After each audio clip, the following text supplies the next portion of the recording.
ke warung membeli ikan untuk digoreng dan dimakan. Salam hangat saya ucapkan kepada peserta Friday Scientific Sharing Seminar sekalian. Assalamualaikum warahmatullahi wabarakatuh.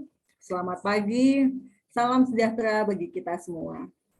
Berkenan hadir pada pagi hari ini yang terhormat Kepala Pusat Riset Rekayasa Genetika BRIN, Ibu Dr. Rati Asmananingrum, yang kami hormati para narasumber kita pagi ini, Bapak Dr. Deden Derajat Matra dari Fakultas Pertanian IPB, Ibu Dr. Ella Novianti, peneliti Pusat Riset Rekayasa Genetika BRIN, dan yang kami hormati moderator yang akan memandu paparan dan diskusi hari ini, Ibu Dr. Diplom Engineer Insinyur Rita Andini, MSc IPU, peneliti Pusat Riset Rekayasa Genetika BRIN, serta Bapak dan Ibu peserta yang berbahagia.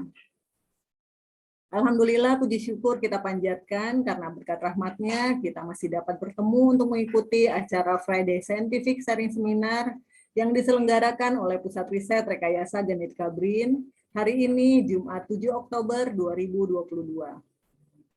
Baik Bapak Ibu, mengawali acara pada pagi hari ini yaitu sambutan Kepala Pusat Riset Rekayasa Genetika BRIN sekaligus membuka acara pada pagi hari ini. Kepada Ibu Dr. Rati Asmananingrum, waktu dan layar kami silahkan. Baik, terima kasih Mbak Wadah. Assalamualaikum warahmatullahi wabarakatuh. Selamat pagi Bapak Ibu semua.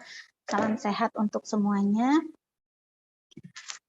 Pertama-tama saya ingin mengucapkan selamat datang dan terima kasih kepada narasumber kita, Dr. Deden Derajat Matra yang saat ini beliau sedang ada di Perancis ya. Terima kasih banyak sudah berkenan hadir di sela-sela kesibukannya.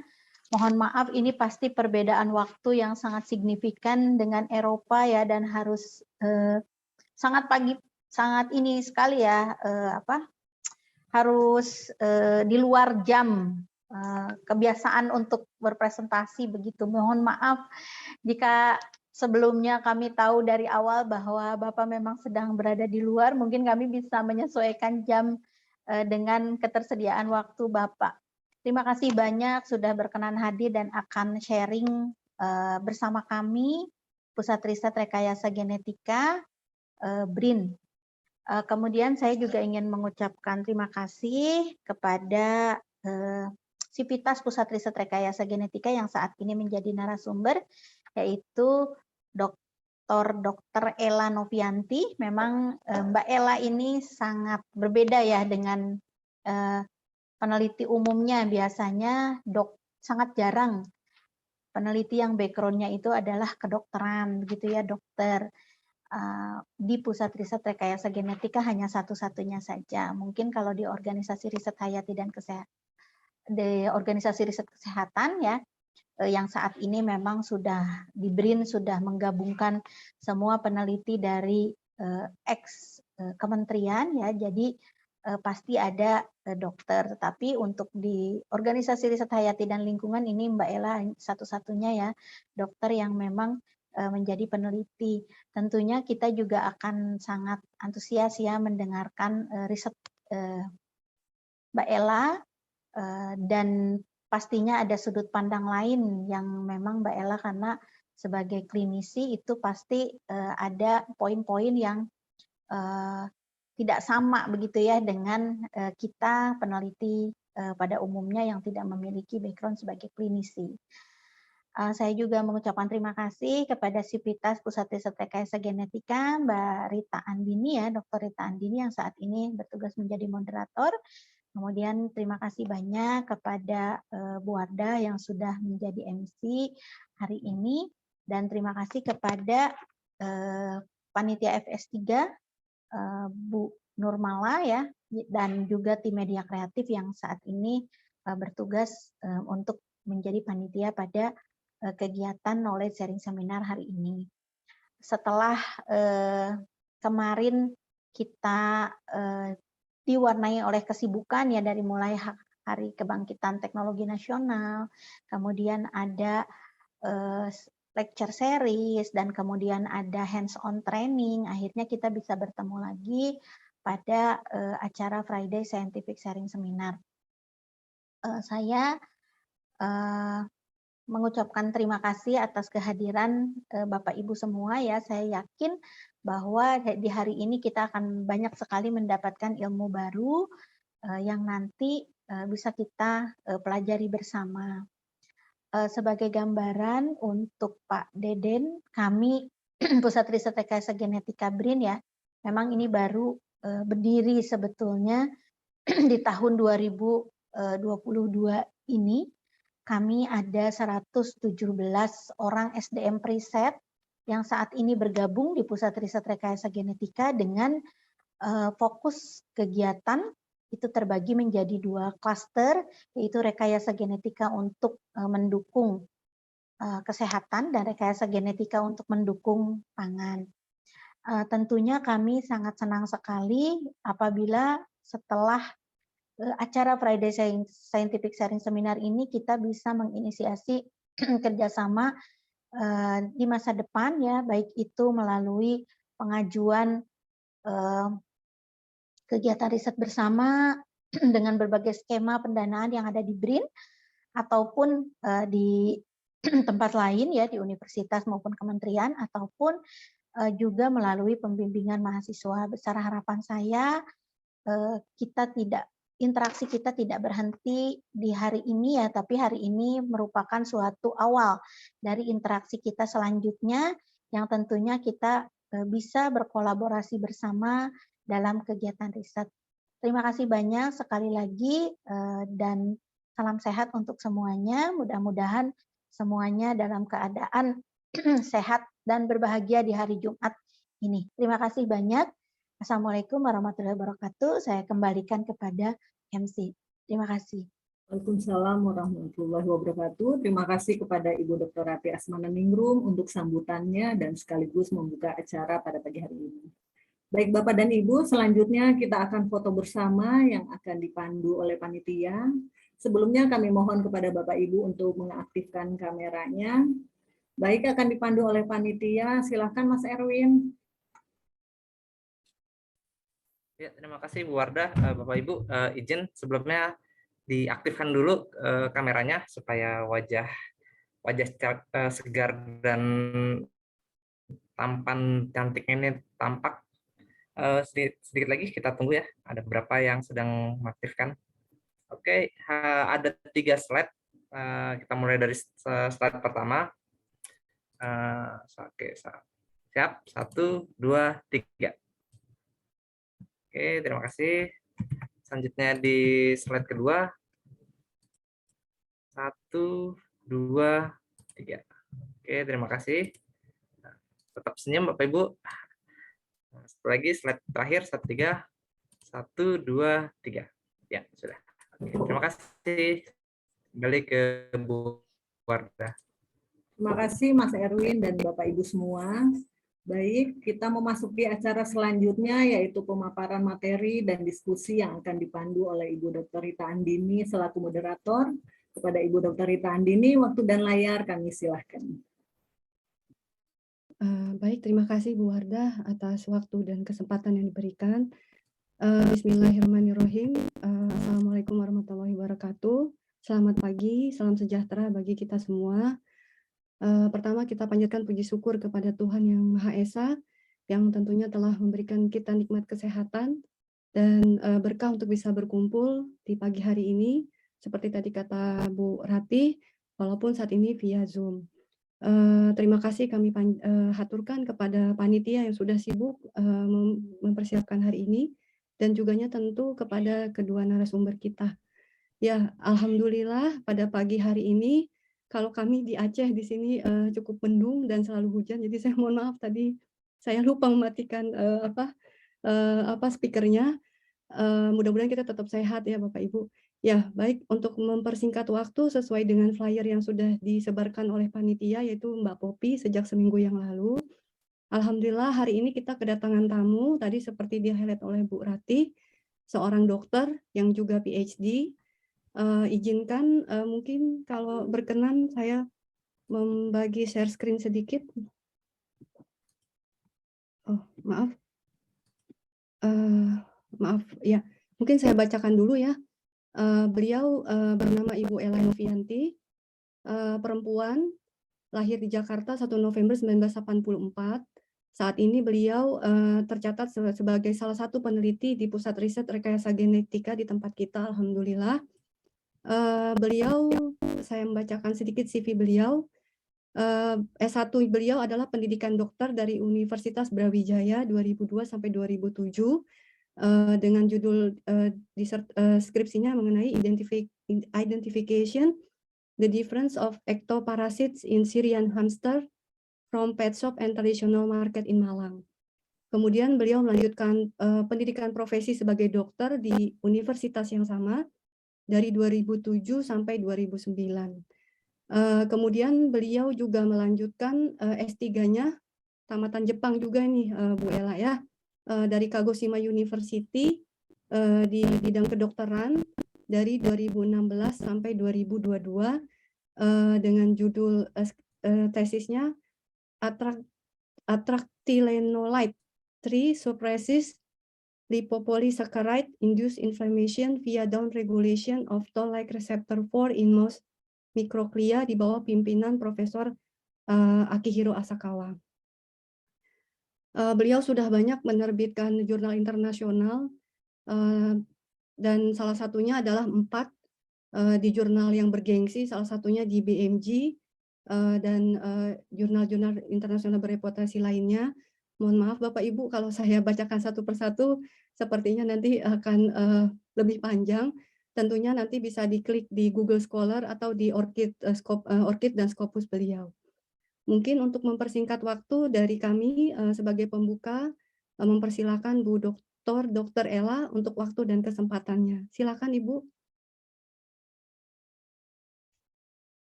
Bu Ella.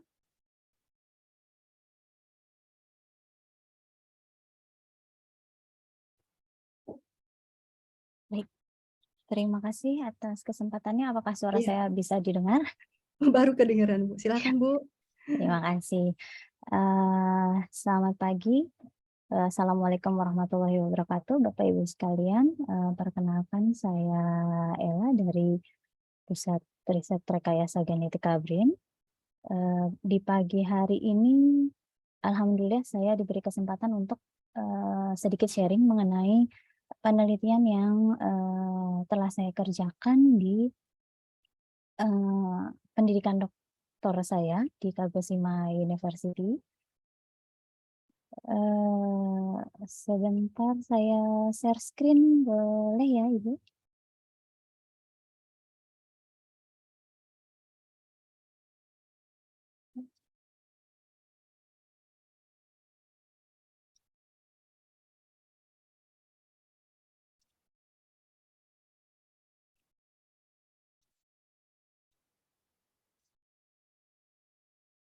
Apakah sudah terlihat? Ya, sudah, Mbak. Terima kasih. Jadi sedikit mengulas background edukasi saya yang terakhir. Saya mengambil doktoral di Kagoshima University, Departemen Psychosomatic Internal Medicine. Jadi memang di departemen tersebut kita memfokuskan penelitian dan treatment di penyakit-penyakit psikosomatik. Jadi penyakit psikosomatik itu adalah penyakit-penyakit yang biasanya ditimbulkan atau muncul karena adanya pengaruh psikologis. Fokus di departemen kami kemarin itu adalah di eating disorder. Jadi kami mentreatment dan melakukan penelitian pada pasien-pasien atau tema-tema yang berhubungan dengan anoreksia nervosa, bulimia, atau treatment menggunakan kampo, traditional herbal medicine, untuk mentreat atau sebagai ajudan terapi di penyakit-penyakit psikosomatik tersebut. Untuk pagi kali ini saya akan berbicara mengenai penelitian saya yang berjudul Involvement of Nicotinic Receptors in Addictive-like Behavior. Jadi sedikit introduction di sini bahwa pada kondisi normal, tubuh kita akan melakukan suatu homeostasis energi atau keseimbangan energi yang tergabung dari pola makan maupun energi keluaran. Sistem ini diatur secara dominan oleh bagian otak yang disebut hipotalamus. Energi homeostasis itu juga akan menyeimbangkan berat badan kita dan predisposisi lemak di dalam tubuh kita. Jadi bisa kita lihat di sini bahwa keseimbangan energi itu berdasarkan oleh dua, adanya asupan dan keluaran tentu saja. Kemudian signal yang berpengaruh adalah signal-signal oreksigenik. Oreksigenik itu adalah signal rasa lapar, dan anoreksigenik yaitu signal rasa kenyang. Kemudian dia nanti akan menstimulasi adanya sistem reward. Reward itu adalah kesukaan. Jadi sistem kesukaan ini bisa ditimbulkan oleh dua hal juga. Bisa dari makanan-makanan yang menyenangkan, contohnya misalnya makanan manis atau makanan-makanan yang mengandung lemak, atau bisa juga dari obat-obat yang menimbulkan ketergantungan, seperti nikotin dan teman-temannya. Nah, si hipotalamus ini selain mengatur food intake, dia juga mengatur regulasi emosi dan kognisi. Jadi fungsi kognisi adalah fungsi berpikir. Jadi ini berkaitan antara adanya food intake, adanya emosi, dan adanya proses berpikir secara seimbang. Itu semua diatur oleh regio otak yang bernama hipotalamus. Di dalam otak kita ada sistem yang bernama mesolimbik dopamine system. Mesolimbik dopamine system adalah suatu sistem yang seperti telah saya jelaskan sebelumnya, bahwa dia akan membentuk sirkuit reward. Reward adalah kesukaan, kesenangan. Nah, di mesolimbik dopamine system ini dia terbentang dari ventral tegmental area. Di gambar bisa kita lihat dari jaras yang berwarna hijau, dari ventral tegmental area sampai nucleus accumbens. Nah, pathway ini selain untuk reward, dia juga meregulasi drug addiction. Jadi ada hedonic hunger. Hedonic hunger itu istilahnya adalah sistem kita makan sesuai dengan kesukaan. Jadi bukan karena rasa lapar, adanya sistem lapar karena fisiologis, tapi karena lapar karena kesukaan. Juga mengatur drug addiction, jadi ketergantungan obat. Seperti juga telah saya bilang di awal bahwa sama dengan ketergantungan obat, makanan-makanan yang mengandung gula atau lemak ternyata juga bisa menimbulkan ketergantungan, karena dia akan mengaktifasi si mesolimbik dopaminergic system tersebut.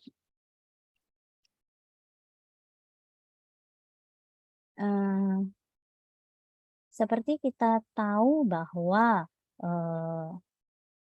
ketergantungan obat biasanya ditimbulkan oleh obat-obat yang mengandung nikotin. Dan nikotin itu akan mengaktifkan mesolimbik dopamine system. Di dalam otak ada banyak reseptor nikotin yang tersebar di seluruh permukaan otak. Dari banyaknya reseptor nikotin yang ada di dalam otak, ada dua tipe yang paling banyak, yaitu tipe alfa 4 beta 2 dan alfa 7 subunit reseptor. Nah, reseptor ini sekali lagi saya tekankan bahwa dia juga berperan dalam sistem reward atau hedonic hunger, sistem kesukaan terhadap makanan atau obat, dan motivasi untuk mendapatkan lagi dan lagi makanan-makanan atau obat-obatan yang dianggap menyenangkan.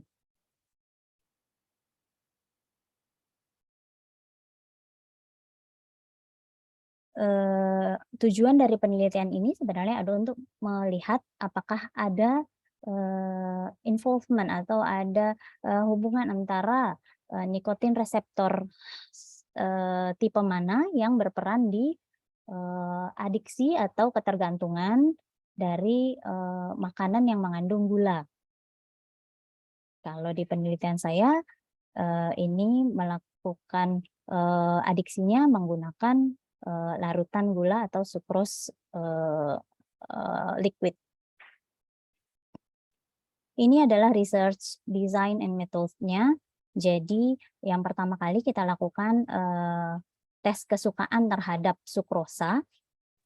Di penelitian ini kami menggunakan mencit C57BL6G laki-laki berusia 6 minggu dengan berat badan sekitar 26 gram.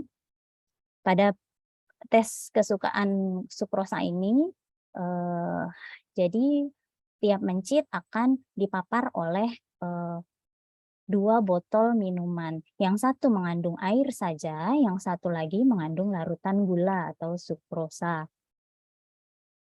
Kadar larutan gula akan semakin meningkat dari hari ke hari, diganti setiap 2 hari sekali, dari mulai 0%, jadi water sama-sama tidak mengandung gula, kemudian meningkat menjadi 0,125%, meningkat lagi menjadi 0,25%, 0,5%, kemudian seterusnya sampai ke 50% di hari ke-24. Kemudian 6 hari ke depan kita putus asupan minuman gulanya. Jadi 6 hari berikutnya setelah dia mendapatkan larutan gula sebesar 50%, si mencit akan mendapatkan minuman yang mengandung 0% sukrose.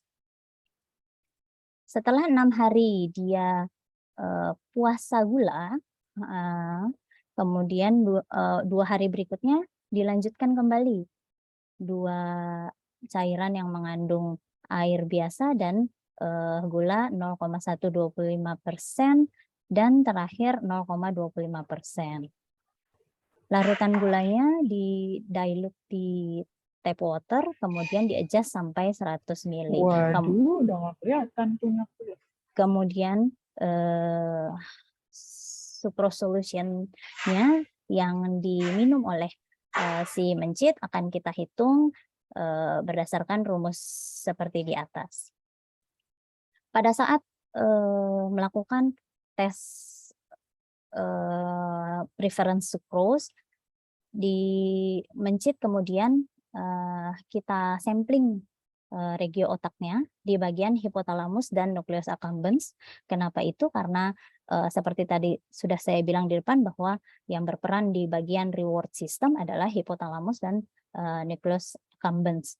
Jadi kita sampling 2 regio itu di hari kedua, hari ke-6, hari ke-10, hari ke-16, hari ke-24 di sukrosa tertinggi, kemudian hari ke-30 setelah withdrawal sukrose, dan hari ke-34. Selanjutnya untuk mengetahui apakah ada peran serta dari nicotinic receptor, kita lakukan injeksi intraperitoneal terhadap mencit yang dilakukan tes kesukaan glukosa, tes kesukaan sukrosa. Jadi mencitnya dibagi menjadi 3 grup.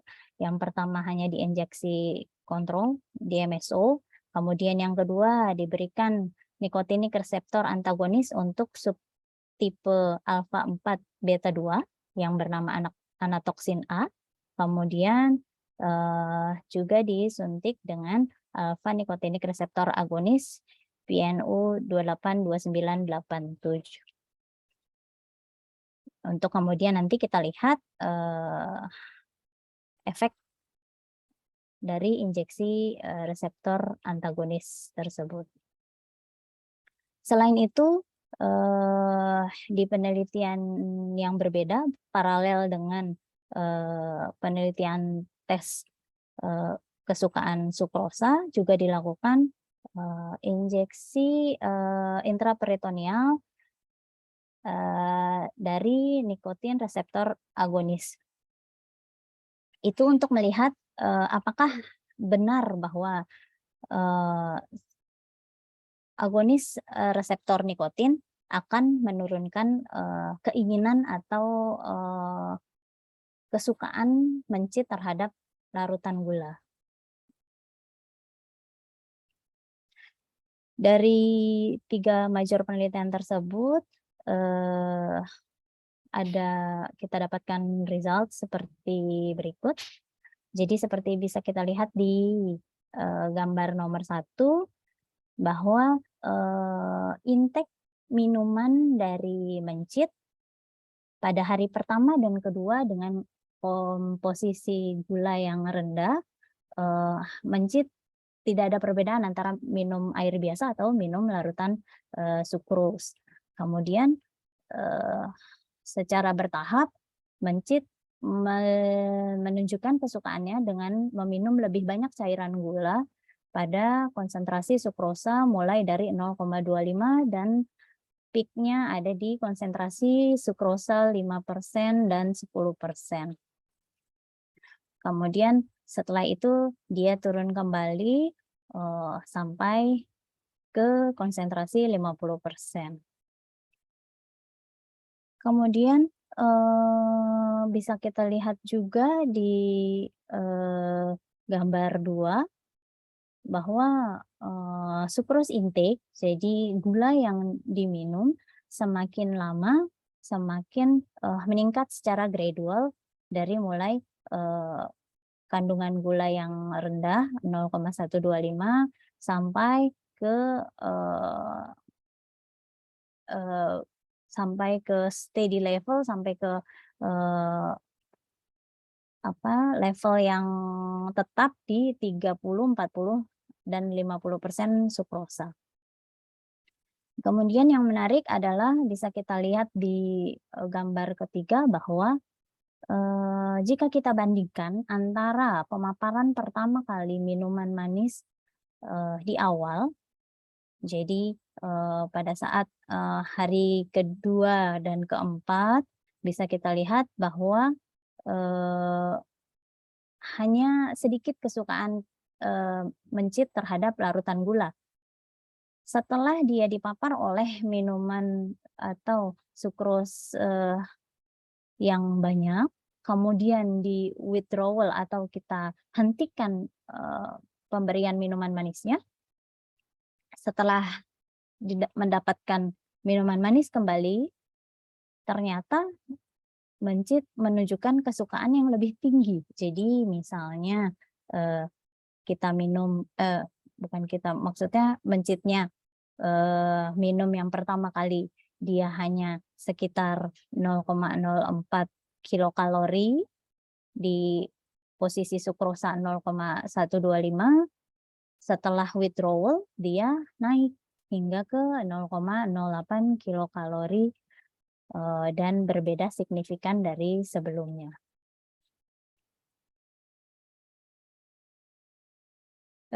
Dari gambar 4 juga bisa kita lihat bahwa food intake, jadi makanan yang dimakan oleh mencit menunjukkan penurunan pada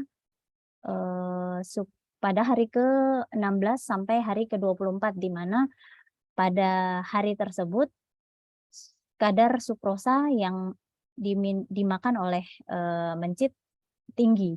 Jadi itu menunjukkan bahwa mencit lebih suka memakan makanan yang manis daripada peletnya sendiri atau meminum minuman yang manis dibandingkan dengan pelet yang disediakan. Kemudian di gambar 5, tentu saja dengan penambahan minuman gula dan makanan yang disediakan, terdapat kenaikan berat badan mencit, terutama terlihat signifikan setelah pemberian sukrosa dengan konsentrasi 30%.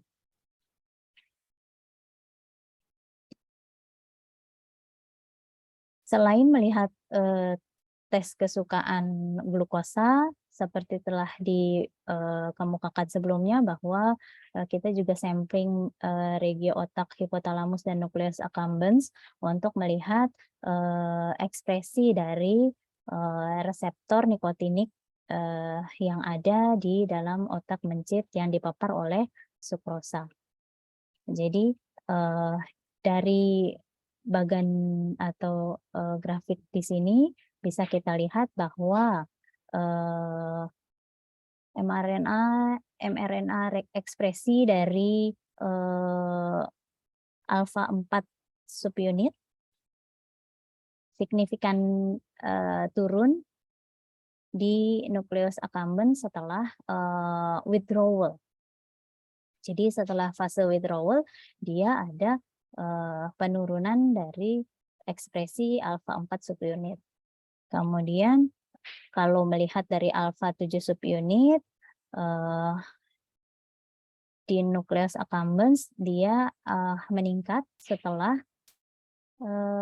intake atau paparan sukrosa 10% dan kemudian menurun setelah adanya sucrose withdrawal atau adanya putus sukrosa. Sedangkan untuk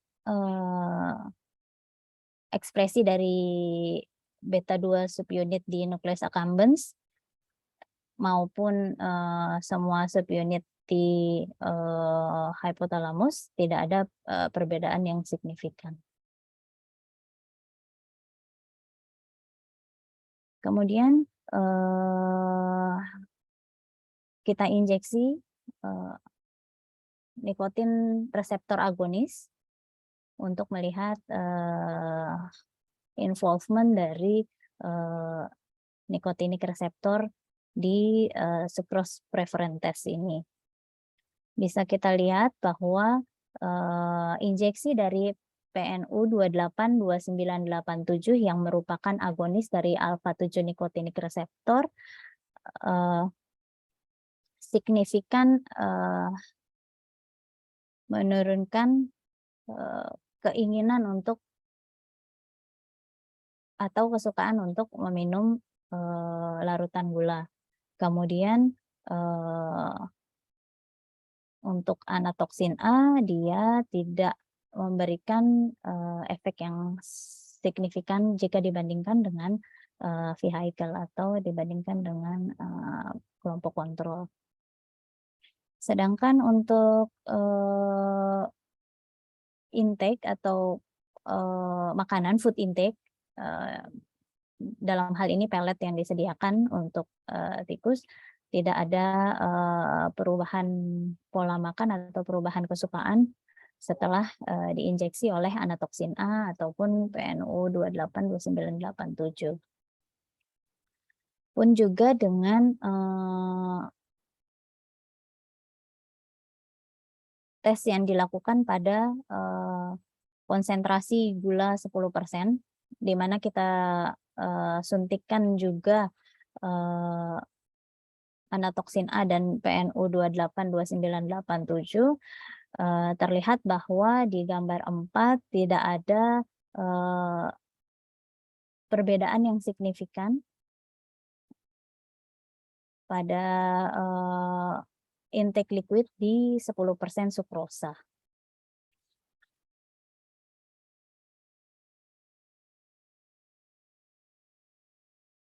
Di penelitian ini kita dapatkan bahwa kesukaan terhadap sukrosa atau minuman manis dia semakin meningkat pada tes kesukaan kadar glukosa yang dilakukan di mencit.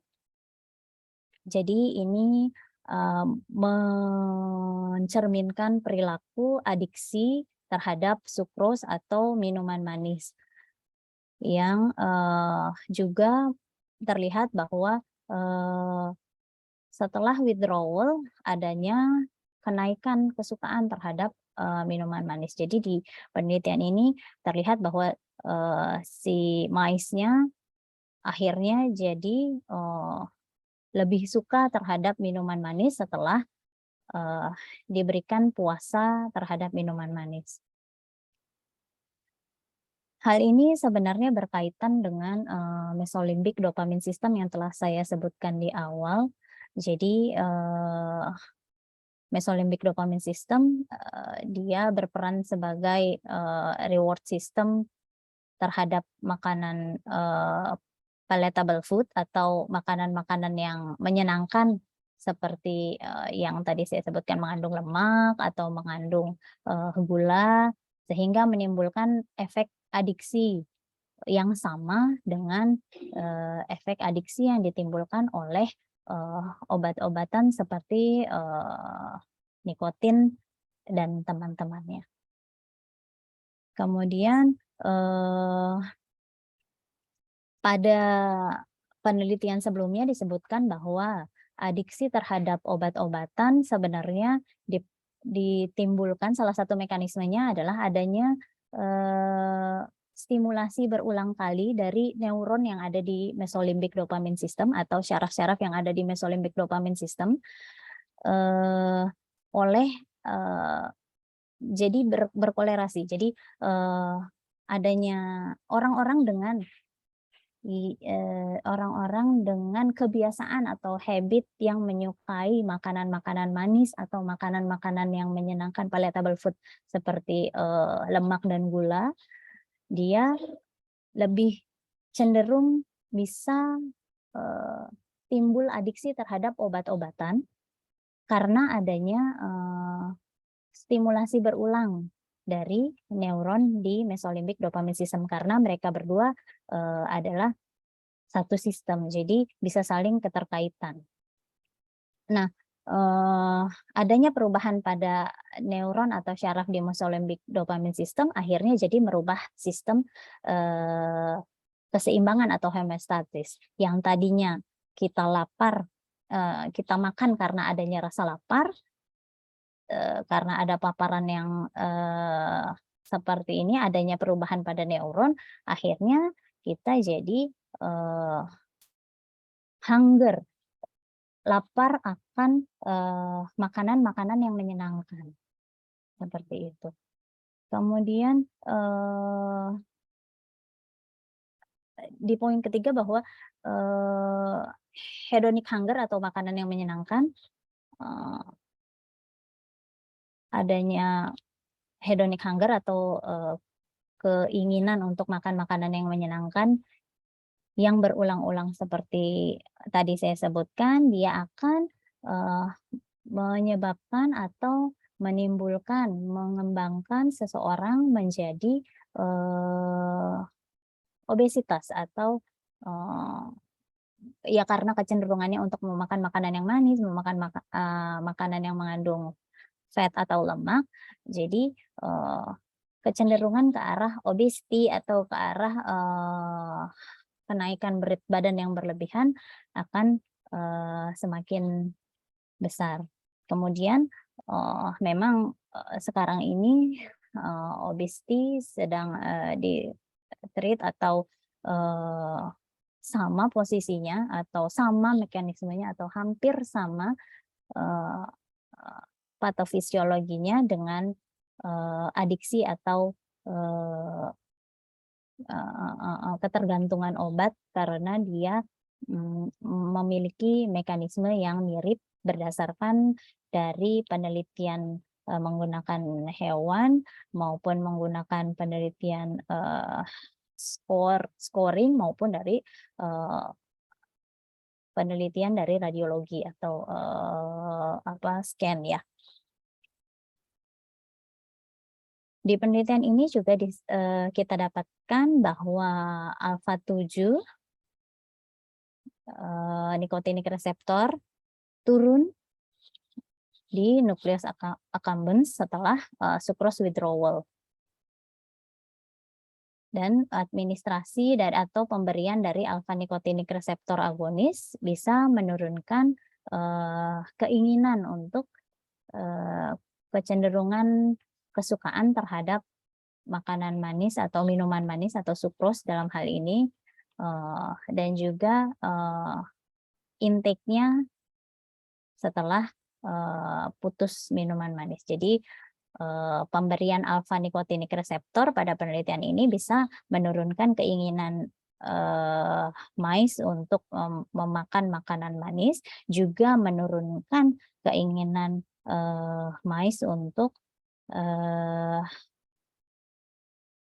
nagih atau setelah putus minuman manis dia semakin tinggi, dia bisa menekan kenaikan hal tersebut.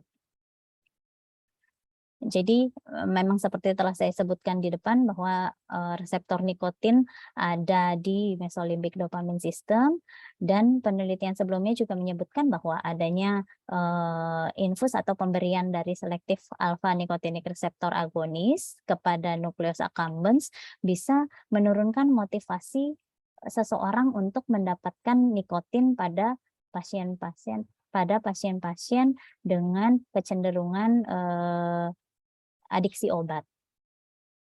Dan dalam hal ini nikotin mempunyai efek yang sama dengan food consumption, dengan konsumsi makanan, terutama makanan-makanan yang palatable food kalau penelitian menggunakan hewan coba. Jika dibandingkan dengan pelet, maksud saya jika dibandingkan dengan peletnya normal, dia lebih menyukai pelet yang mengandung sukrosa ataupun cairan yang mengandung sukrosa. Hal ini mengindikasikan bahwa adanya motivasi atau adanya keinginan atau timbulnya kesukaan terhadap palatable food atau makanan-makanan yang menyenangkan pada penelitian di mana nukleus accumbens terstimulasi. Sebagai kesimpulannya, selain penyalahgunaan obat atau drug abuse atau drug addiction, ternyata kompulsif atau banyaknya makan makanan yang mengandung gula contohnya, atau makanan-makanan yang menyenangkan, bisa juga menginduksi atau menimbulkan adanya proses adiktif atau gejala adiktif di mice. Dan aktivasi dari alpha nicotinic receptor bisa menurunkan keinginan atau kesenangan mice tersebut terhadap palatable food, dan juga dari withdrawal effect yang ditimbulkan. Jadi penelitian ini diharapkan bisa mendapatkan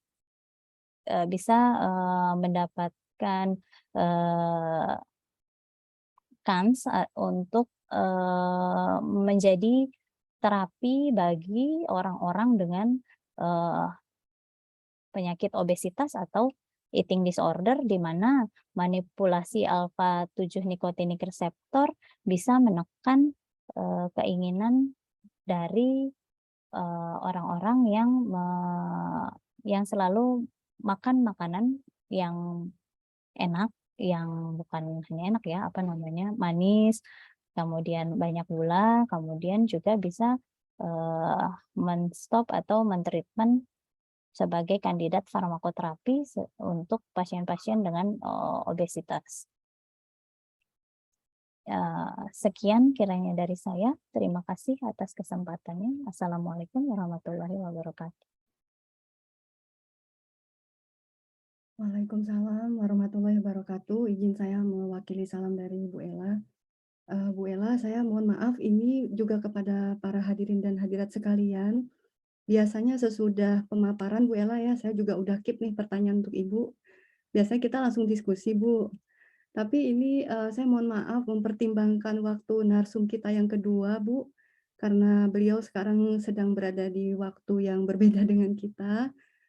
Saya izin kepada Bapak Ibu mungkin memberikan waktu untuk Pak Deden, dikarenakan di sana udah pukul jam 3 atau jam 4 dini hari. Jadi Bu Ella mungkin sedikit empati, boleh saya mempersilahkan beliau langsung. Nanti Baik. mungkin boleh ya Bu Ella, mungkin yang untuk pertanyaan Kang Deden, atau saya biasa manggil beliau Kang Deden, bisa di-reserve pertama dan selanjutnya dari Bu Ella. Tapi untuk Bu Ella udah saya catat nih Bu pertanyaannya, nanti insya Allah. Baik, terima Baik, kasih. terima kasih Bu Ella atas presentasinya menarik tentang obesitas ya Bu ya. Ada juga beberapa pertanyaan, karena biasanya kalau ibu-ibu udah pasti nih Bu ya, langsung eye catching katanya ya Bu ya. Untuk mempersingkat waktu, izinkan saya memperkenalkan narasumber kita yang kedua ya Bu, yang alhamdulillah menyempatkan untuk hadir pada pagi hari ini atau dini hari di waktu beliau. Halo Kang Deden, udah siap atau gimana nih? Masih sholat tahajud kah di sana? Siap, ini siap. Oke. Tadi saya bilang Kang, sekalian nunggu subuh tahajud aja dulu Kang. Baik. Siap. Ini izin saya memperkenalkan Kang Deden ya. Mohon maaf ini kalau CV-nya belum bisa saya tunjukkan, tapi saya perkenalkan identitas beliau ya Kang. Namanya Dr. Deden Derajat Matra, SPMAGR, kelahiran tahun 1987, makanya nih adik kelas saya nih Kang ya, tapi adik kelas yang udah melanglang dunia nih kan. Kelahiran Bandung, S1 beliau, sebelum kita bicara pendidikan, beliau saat ini bertugas sebagai dosen di Fakultas Pertanian, Departemen Agronomi dan Hortikultura di Institut Pertanian Bogor. Mungkin dari beberapa sivitas di rekayasa genetika udah pernah kontak Kang Deden ya, atau juga mungkin udah terlibat dalam beberapa penelitian kolaborasi. H-index beliau juga udah cukup tinggi ya, udah 6 nih, karena publikasinya udah banyak banget. Alhamdulillah saya sangat bangga dengan adik kelas saya nih, walaupun udah lebih senior dari saya pengalamannya. S1 beliau di IPB, di Agronomi dan Hortikultura dari 2005 sampai 2010. S2 di Ibaraki University, bidang hortikultura dari 2012 sampai 2014. Kemudian beliau lanjut di Tokyo University of Agriculture and Technology di bidang hortikultura juga dari tahun 2014 sampai 2017 ya. Alhamdulillah saya sempat bertemu beliau juga waktu masih di sana. Pengalaman penelitian, mungkin kalau saya bacakan dari satu persatu sama juga terlalu banyak seperti Bu Ella. Totalnya beliau sudah menerima 14 grant peneliti dengan 80% kebanyakan sebagai ketua, dan tentunya di bidang genetik dan genomik dari beragam macam tumbuhan atau buah-buahan dari negara tropis seperti mangga, itu ya Kang Deden, manggis ya, mangosteen ya, mangosteen, dan tanaman buah lokal dari Kalimantan yang hampir punah, dan beliau udah banyak menulis bahkan sampai di Nature. Publikasinya juga cukup banyak. Mohon maaf Bapak Ibu jika saya bacakan satu persatu, nanti waktu untuk Kang Deden nanti lebih lama lagi ya Kang ya. Total ada hampir 20 publikasi di jurnal-jurnal yang bergengsi, kebanyakan juga di 95% di bidang genomik, khususnya dari tanaman-tanaman tropis dan buah-buahan. Saat ini beliau sudah mendapatkan satu HKI atau hak kekayaan intelektual di tahun 2018. Mungkin untuk mempersingkat waktu ya Kang Deden, biar segera bisa menamatkan sholat subuhnya di sana. Waktu dan tempat kami persilahkan. Dengan judul presentasinya mungkin mohon sekalian di-share Kang Deden. Sekalian terima kasih Kang Deden ya udah jauh-jauh mau memenuhi janji untuk bertemu dengan kami di sini. Nuhun Kang. Ya, terima kasih Bu Dini, Teh Dini ya, yang telah menyampaikan beberapa perkenalan diri. Ya kebetulan Teh Dini senior saya juga waktu di Scuba ya. Jadi alhamdulillah masih bisa bersilaturahmi. Baik, Assalamualaikum warahmatullahi wabarakatuh. Selamat pagi Bapak Ibu semua, walaupun di sini juga masih pagi sih, masih gelap gulita, dan mungkin kalau di sana sudah paginya menjelang siang. Baik, terima kasih tadi sudah sedikit diperkenalkan mengenai data diri saya. Terima kasih Bu Dini, dan juga kepada Brin dari PR Rekayasa Genetika yang telah memberikan kesempatan kepada saya untuk bisa sharing ya di sini, mungkin karena saya tahu Bapak Ibu di sini sudah banyak juga yang memang expert di bidangnya ya. Mungkin kita di sini hanya sharing saja apa yang apa namanya yang telah saya lakukan selama ini apa namanya kami di IPB mengenai beberapa konsep dari transkriptomik yang mungkin yang saya akan sharing pada kesempatan kali ini. Baik.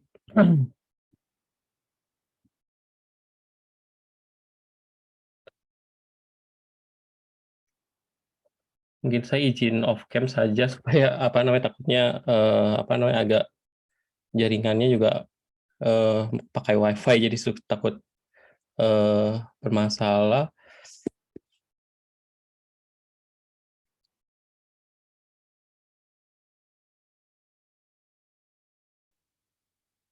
Baik Bapak Ibu, saya perkenalkan kembali lagi, saya Deden Derajat Matra.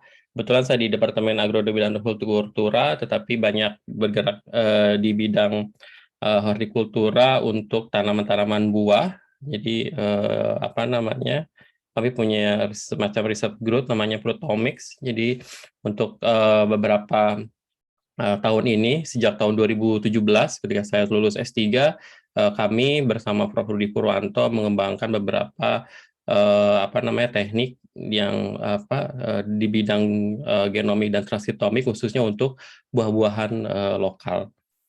Jadi saya bergabung di Departemen Agronomi tahun 2015. Setelah itu setelah lulus S3 saya kembali ke departemen dan mengabdi sebagai pengajar juga di Departemen Agronomi dan Hortikultura apa namanya bersama di PB di sini. Mungkin jika Bapak Ibu ada yang bisa kontak saya kalau memang ada hal-hal yang kita diskusikan di kemudian hari. Nah, pada kesempatan ini saya akan menyampaikan beberapa hal sharing mengenai salah satunya adalah teknologi omics ya yang sekarang sedang apa namanya sedang booming gitu kan, dan memang apa namanya sudah waktunya. Kalau di dunia internasional mungkin sudah banyak apa namanya sudah banyak berkembang teknologi omics ini. Mungkin di Indonesia yang paling sekarang sangat terkenal itu adalah teknologi dari metabolomics gitu kan.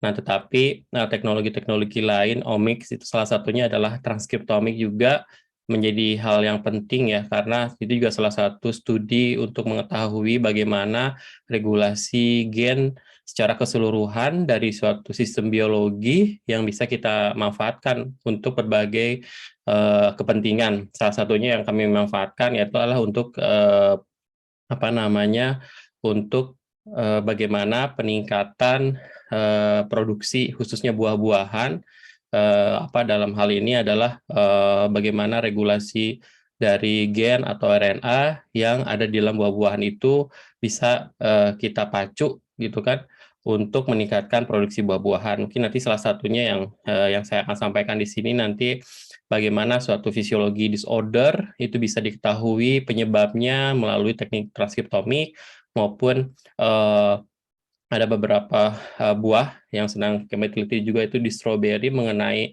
artificial light, bagaimana regulasi gen-gennya itu terhadap apa namanya aktivitas dari pencahayaan buatan. Nah, teknologi omik sendiri di sini memang apa namanya sangat apa namanya sangat advance sekali kalau di luar gitu, tapi kalau di Indonesia mungkin masih sangat sedikit yang mengerjakan gitu kan. Mudah-mudahan dengan adanya sharing ini kita bisa bertukar pikiran, kolaborasi untuk mengembangkan teknologi-teknologi omics yang lainnya ya.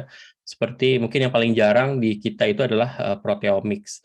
Walaupun mungkin sudah riset-riset protein yang biasa misalkan itu sudah biasa, tetapi dengan penggunaan alat-alat yang canggih juga bisa lebih mengetahui lagi secara kompleks keilmuan-keilmuan dari bidang-bidang omics ini. Nah, salah satunya adalah mulai dari genomik dan transkriptomik itu sendiri, kita apa namanya berpijak pada salah satu teknologi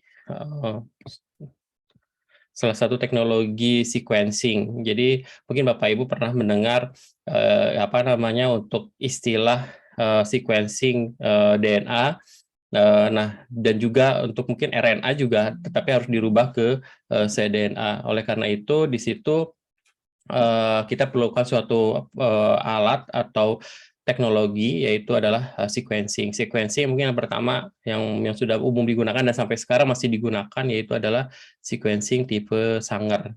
Nah, kemudian dengan berkembangnya teknologi pada tahun 2000, sekitar 2004 atau 2000-an, itu berkembang teknologi namanya NGS, yaitu apa namanya Next Generation Sequencing, di mana kita bisa memperoleh data sampai berlipat ganda fragmen yang kita bisa isolasi untuk sequencingnya, dan juga dalam waktu yang relatif lebih singkat gitu dibandingkan dengan kita menggunakan tipe Sanger sequencing gitu kan, yang memang masih laborius. Kalau dulu masih dengan menggunakan gel, polyacrylamide, dan tapi kalau sekarang sudah automated ya, menggunakan kapilari elektroporesis. Mungkin di BRIN sudah sering menggunakan alat yang Sanger ini.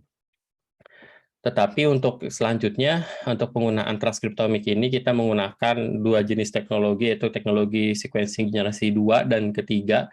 Jadi walaupun sama-sama NGS, tetapi di sini saya bedakan menjadi dua, yaitu kedua dan ketiga. Jadi kedua ini lebih ke kalau kita kenal dengan namanya short reads atau sequencing dengan potongan yang lebih kecil, mungkin sekitar di bawah 1000 base pair, atau mungkin ada yang med pair itu 2000 atau 5000-an. Dan juga adalah generasi ketiga ya, atau kita sebut juga sequencing dengan long read sequencing, baik itu menggunakan dua teknologi yang umum sekarang, yaitu dari Nanopore maupun dari PacBio. Nah, ini salah satu provider sequencer ya yang ada di dunia sekarang, mulai dari Illumina, yang awal-awal mungkin dari Roche, dan juga ada juga dari Applied Biosystem Ion Proton, dan juga yang teknologi yang generasi ketiga yaitu Nanopore dan PacBio atau Pacific Bioscience. Nah, karena memang topiknya hari ini transkriptomik, mungkin saya sedikit sharing bahwa transkriptomik ini berawal dari salah satu komponen dari central dogma, yaitu RNA, di mana RNA ini adalah perubahan dari DNA lalu ditranskripsikan menjadi RNA. Nah, kemudian bagaimana untuk proses sequencingnya, karena sequencing yang ada dari baik itu Sanger maupun yang NGS ini sebenarnya itu hanya bisa membaca DNA gitu kan, karena berbeda bahasanya, yaitu beda di urasil sama timin. Nah, dengan adanya teknologi ataupun penemuan adanya reverse transcriptation atau merubah dari RNA menjadi DNA atau cDNA, ini bisa menjadikan suatu lompatan dulunya dari tahun 1970 menjadi bagian yang penting dari bagaimana regulasi RNA yang sudah diterjemahkan ya dari DNA itu bisa diketahui fragmennya, karena banyak sekali hal-hal yang kita ketahui bahwa tidak semua fragmen DNA itu diterjemahkan menjadi untayan RNA gitu kan. Jadi di situ ada proses namanya splicing dan lain-lain juga, sehingga regulasinya akan berbeda. Kemudian berbagai metode ya untuk mengetahui perbedaan relatif ekspresinya, mulai dari Northern blot sampai microarray, dan juga sampai saat ini itu menggunakan yang paling terbaru, yaitu menggunakan NGS yang kita kenal dengan RNA sequencing. Nah, mungkin sedikit kembali ke konsep dari ekspresi gen atau transkriptom, atau ya kita kenal dengan transkrip. Jadi bagi Bapak Ibu mungkin yang di sini sudah familiar ya dengan penelitian-penelitian ekspresi gen, terutama misalkan baik itu diuji dengan Western blot gitu, atau Northern blot, dan juga misalnya sekarang dengan RT-PCR, tapi kan itu harus mengetahui fragmen RNA yang kita ingin ketahui.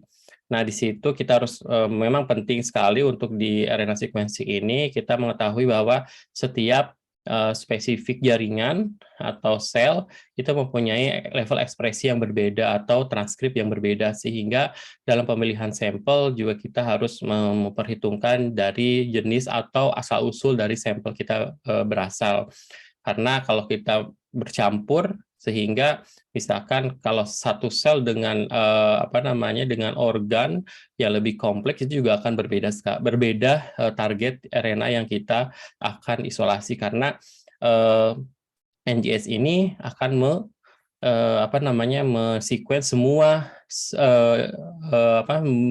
men-sequence semua transkrip yang ada di dalam sampel kita yang kita isolasi gitu. Jadi kalau tidak spesifik, maka semua jaringan atau semua transkrip yang berasal dari berbagai jaringan itu akan tersequence juga, sehingga target kita misalkan untuk analisis downstream-nya yaitu analisis DEG itu tidak tercapai bagaimana perbedaan antara satu perlakuan dengan perlakuan lain misalkan.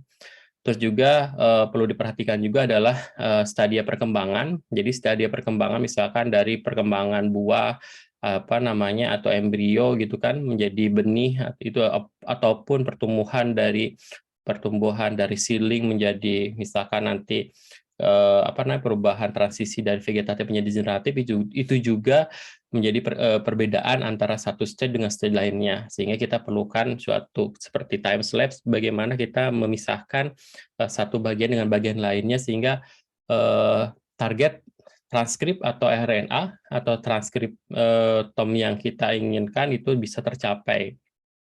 Dan juga misalnya kalau kita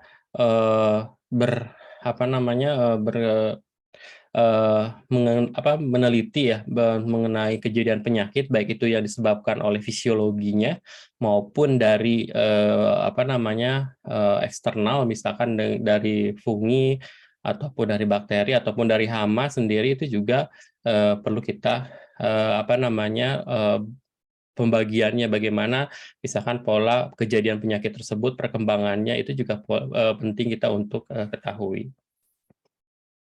Nah, sedikit mengingatkan mungkin dari bahwa DNA ditranskripsikan menjadi RNA, dan kemudian kita regulasinya akan kemudian menjadi protein ya, yang mungkin akan menjadi satu regulasi lainnya yang bisa mendorong untuk proses transkripsi di dalam tanaman. Nah, yang kita gunakan dalam transkriptomik ini adalah RNA yang mature-nya, baik itu RNA dengan messenger RNA ataupun dengan RNA lainnya ya, yang karena banyak sekali jenis RNA yang bisa kita dapatkan sebenarnya, tapi yang paling banyak digunakan itu adalah mRNA, walaupun ada jenis RNA lain seperti microRNA atau sgRNA yang memang bisa kita gunakan dan kita sequencing juga bagaimana regulasinya di dalam tanaman tersebut. Nah, dalam RNA kita sudah mungkin Bapak Ibu sudah mengetahui adanya alternative splicing, karena tidak semua bagian atau DNA itu diterjemahkan menjadi RNA. Nah, di situ ada splicing exon-exon, sehingga dan splicing exon-exon ini tergantung dari induksi dari perlakuan ataupun rangsangan dari luar, baik luar maupun dalam sebenarnya, sehingga kita akan dapatkan namanya isoform. Nah, isoform ini sangat berbeda satu sama lain ya, terutama adalah pembentukan protein. Jadi perlu yang kita ketahui bagaimana regulasi dari isoform ini di dalam respon perlakuan yang kita berikan, karena kan berbeda tentunya satu regulasi dengan regulasi lainnya. Nah, ini juga salah satu bentuk dari isoform yang kita harus ketahui, karena dan juga alternatif lainnya ya, bagaimana kita kalau mempelajari mengenai di tingkat ekspresi gen, ataupun sekarang kita sudah mungkin banyak yang sudah berkecimpung di CRISPR. Itu juga salah satunya adalah kita harus mengetahui gen apa yang sebenarnya sih yang diregulasikan. Itu juga kita harus mengetahui terlebih dahulu gen-gen tersebut, sehingga apa yang diekspresikan atau apa yang dalam tanda kutip di CRISPR-kan itu, jadi kita mengetahui regulasinya. Nah, jadi RNA sequencing ini yang tadi saya sampaikan itu adalah mensekuen semuanya dalam arti ini adalah semua transkrip ya, mRNA yang ada di dalam sampel kita, yaitu untuk mengetahui gen-gen baru, gitu kan, gen-gen baru dan juga level ekspresinya. Jadi dalam RNA sequencing ini bisa langsung mengetahui gennya dan juga level ekspresinya. Kalau dulu misalnya menggunakan Sanger sequencing, kita hanya hanya gennya saja yang kita ketahui atau untayan nukleotidanya saja. Tetapi kalau dengan RNA sequencing atau dengan NGS ini kita bisa mengetahui jenis transkripnya yang baru mungkin, dan juga adalah level ekspresinya yang biasanya kita memakai Northern blot ataupun dengan RT-PCR gitu. Tetapi kalau dengan RNA sequencing ini keduanya bisa digabung dan bisa diketahui dengan baik. Nah, untuk saya sampaikan kembali bahwa dengan RNA sequencing ini, baik menggunakan short reads maupun long reads, itu juga mempunyai beberapa keuntungan dan kerugian gitu kan. Nah, kalau menggunakan short reads tentunya bisa juga kita mengetahui untayan atau rangkaian dari isoform. Tetapi kalau dengan short reads ini kita akan sulit membedakan isoform yang ada gitu, karena dalam tanda kutip si assemblernya itu akan kebingungan sebenarnya isoform ini dia miliknya isoform nomor berapa. Itu salah satunya. Tapi kalau dengan teknologi long reads itu kita bisa mengetahui secara namanya full length satu transkrip isoform gitu, sehingga tidak ada ketika proses assemble-nya itu tidak terjadi pertukaran yang berarti ya, sehingga benar-benar kita mendapatkan full length dari setiap isoform yang ada di dalam sampel kita. Nah, kalau kerugiannya mungkin dari sisi keakuratan, sampai saat ini long reads masih keakuratannya lebih rendah dibandingkan dengan Illumina atau yang short reads, dan itu juga akan menimbulkan kesalahan pembacaan dan juga mungkin ya kesalahan pembacaan yang mengakibatkan itu diidentifikasi sebagai isoform yang berbeda. Nah, ini secara gambarannya bahwa ketika short reads dengan yang long reads dari itu diturunkan dari genomnya, misalkan ketika ada dua gen yang berbeda atau isoform yang berbeda, ketika kita kenal dalam proses mapping itu mungkin dia akan kebingungan gitu kan. Dia sebenarnya fragmen ini adalah miliknya isoform nomor di sini, kalau diibaratkannya X dan Y itu nomor siapa, karena di sini misalkan ada perbedaan di ekson ke nomor ke-3 dan 4 gitu kan, di antara transkrip yang satu dan maupun yang lainnya. Sehingga kalau dengan long reads itu kita bisa mengetahui kedua-duanya jumlah ataupun transkripnya. Dan sebenarnya ada juga teknologi dari Minion itu mensequence RNA, tetapi mungkin masih sangat jarang juga langsung mensequence dari RNA, walaupun teknologinya ada, mungkin bisa dicoba di kemudian hari. Tapi kalau apa yang kami lakukan sekarang itu hanya masih mencoba untuk dari cDNA maupun ya dirubah dulu ke cDNA, sehingga belum mencoba, karena kalau untuk RNA kita juga bisa mengetahui juga proses seperti seperti epigenomik juga dari proses adenotranslasi dari RNA, sehingga kita bisa mengetahui kenapa RNA itu tidak bisa ditranslasikan ke dalam protein. Nah, mungkin Bapak Ibu juga pernah mengenal adanya microarray, juga hampir sama konsepnya dengan RNA sequencing gitu kan, tetapi kalau microarray mungkin kita harus mengetahui dulu fragmen-fragmen yang ingin kita targetnya dalam satu bentuk probe. Nah, apa namanya? Kenapa saya sampaikan di sini karena microarray juga masih dipakai gitu kan untuk tanaman-tanaman model karena atau tanaman-tanaman yang memang sudah dikembangkan apa namanya sequence-nya atau banyak sudah diteliti ya seperti Arabidopsis, terus juga Solanum mungkin dan juga tanaman-tanaman lain yang penting crops di dunia ya. Walaupun kita di Indonesia juga banyak sebenarnya apa namanya tanaman-tanaman yang mungkin tanaman kita yang menurut kita penting ya, yang perlu dikembangkan apa namanya cropsnya karena kalau kita sudah mengetahuinya sebenarnya lebih mudah, lebih apa namanya lebih hemat juga untuk mengetahui. Nah, mungkin sedikit perbandingan antara microarray karena microarray juga tadi saya sampaikan sudah banyak digunakan dan dibandingkan dengan RNA sequencing yang masih baru itu juga mulai dari apa namanya mungkin salah satu keuntungannya kalau dengan menggunakan RNA sequencing dibandingkan microarray tadi gen-gen baru yang apa namanya yang dapat diketahui dengan secara jelas ya. Tapi kalau microarray karena dia bentuknya sudah fragmen-fragmen tertentu tentu kemungkinan gen-gen baru atau regulasi-regulasi dari isoform baru itu tidak bisa diketahui melalui teknik microarray ini. Dan juga mungkin dari segi memang untuk saat ini karena dari segi biaya mungkin itu yang paling utama biasanya sebagai pertimbangan untuk meneliti kalau memang sudah tersedia apa namanya sudah tersedia probe ataupun apa namanya sudah tersedia sequence-sequence-nya kita bisa buat apa namanya probe-nya atau microchip apa chipnya sehingga itu bisa lebih murah sebenarnya. Tapi kalau belum ya memang kita harus salah satunya adalah menggunakan RNA sequencing ini. Tapi memang untuk saat ini penggunaan RNA sequencing dengan NGS apa namanya mungkin beberapa tahun ke depan akan semakin pesat perkembangannya.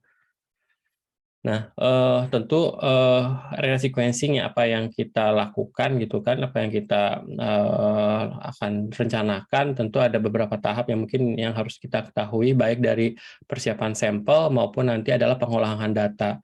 Karena ini adalah sesuatu yang sesuatu yang berbeda gitu kan. Kita mungkin kalau persiapan sampel itu adalah kalau orang biologi misalnya sebagai orang biologikalnya itu kita harus mengetahui mulai dari perlakuannya, terus juga perbedaan antara satu sampel dengan sampel yang lainnya itu juga kita perlu ketahui. Tetapi setelah itu bagaimana cara kita menginterpretasikan dari apa namanya dari apa yang kita sequence gitu kan. Nah, itu adalah perlu adanya kemampuan atau ilmu lain yaitu di bidang informatika atau kita sebutnya sekarang itu bioinformatik. Jadi Bapak Ibu mungkin ada yang memang khusus di biologikalnya atau mungkin apa namanya kolega lain yang khusus untuk bioinformatiknya itu juga bisa ataupun Bapak Ibu misalkan bisa keduanya itu jadi menjembatani juga antara yang biologikalnya sama bioinformatiknya itu juga penting karena interpretasi dari data yang dihasilkan juga itu sangat penting bagaimana interpretasinya terhadap data-data yang perlakuan yang kita cobakan. Nah, pada intinya adalah ketika mengerjakan RNA sequencing, kita harus tahu ada dua sampel yang berbeda karena yang tentunya akan dibandingkan yang misalnya sampel 1 dengan sampel 2. Bisa saja sampel 3, 4 juga dibandingkan dalam satu ini, tetapi ya kita hanya bisa membandingkan untuk melihat perbedaan yang jelas, misalkan perbedaan bagaimana terjadinya suatu kejadian penyakit itu apakah dari apa namanya sel yang normal dengan sel yang mempunyai penyakit, nah bagaimana pola ekspresinya. Jadi memang harus ada dua sampel yang berbeda ketika di sequencing. Walaupun pada kenyataannya kita bisa melakukan berbagai perlakuan seperti itu, tapi nanti perbandingannya akan hanya pair saja atau dua sampel saja yang bisa dibandingkan. Langsung itu kita isolasi RNA-nya tentunya dengan berbagai macam metode ya, baik itu manual maupun kit itu juga bisa.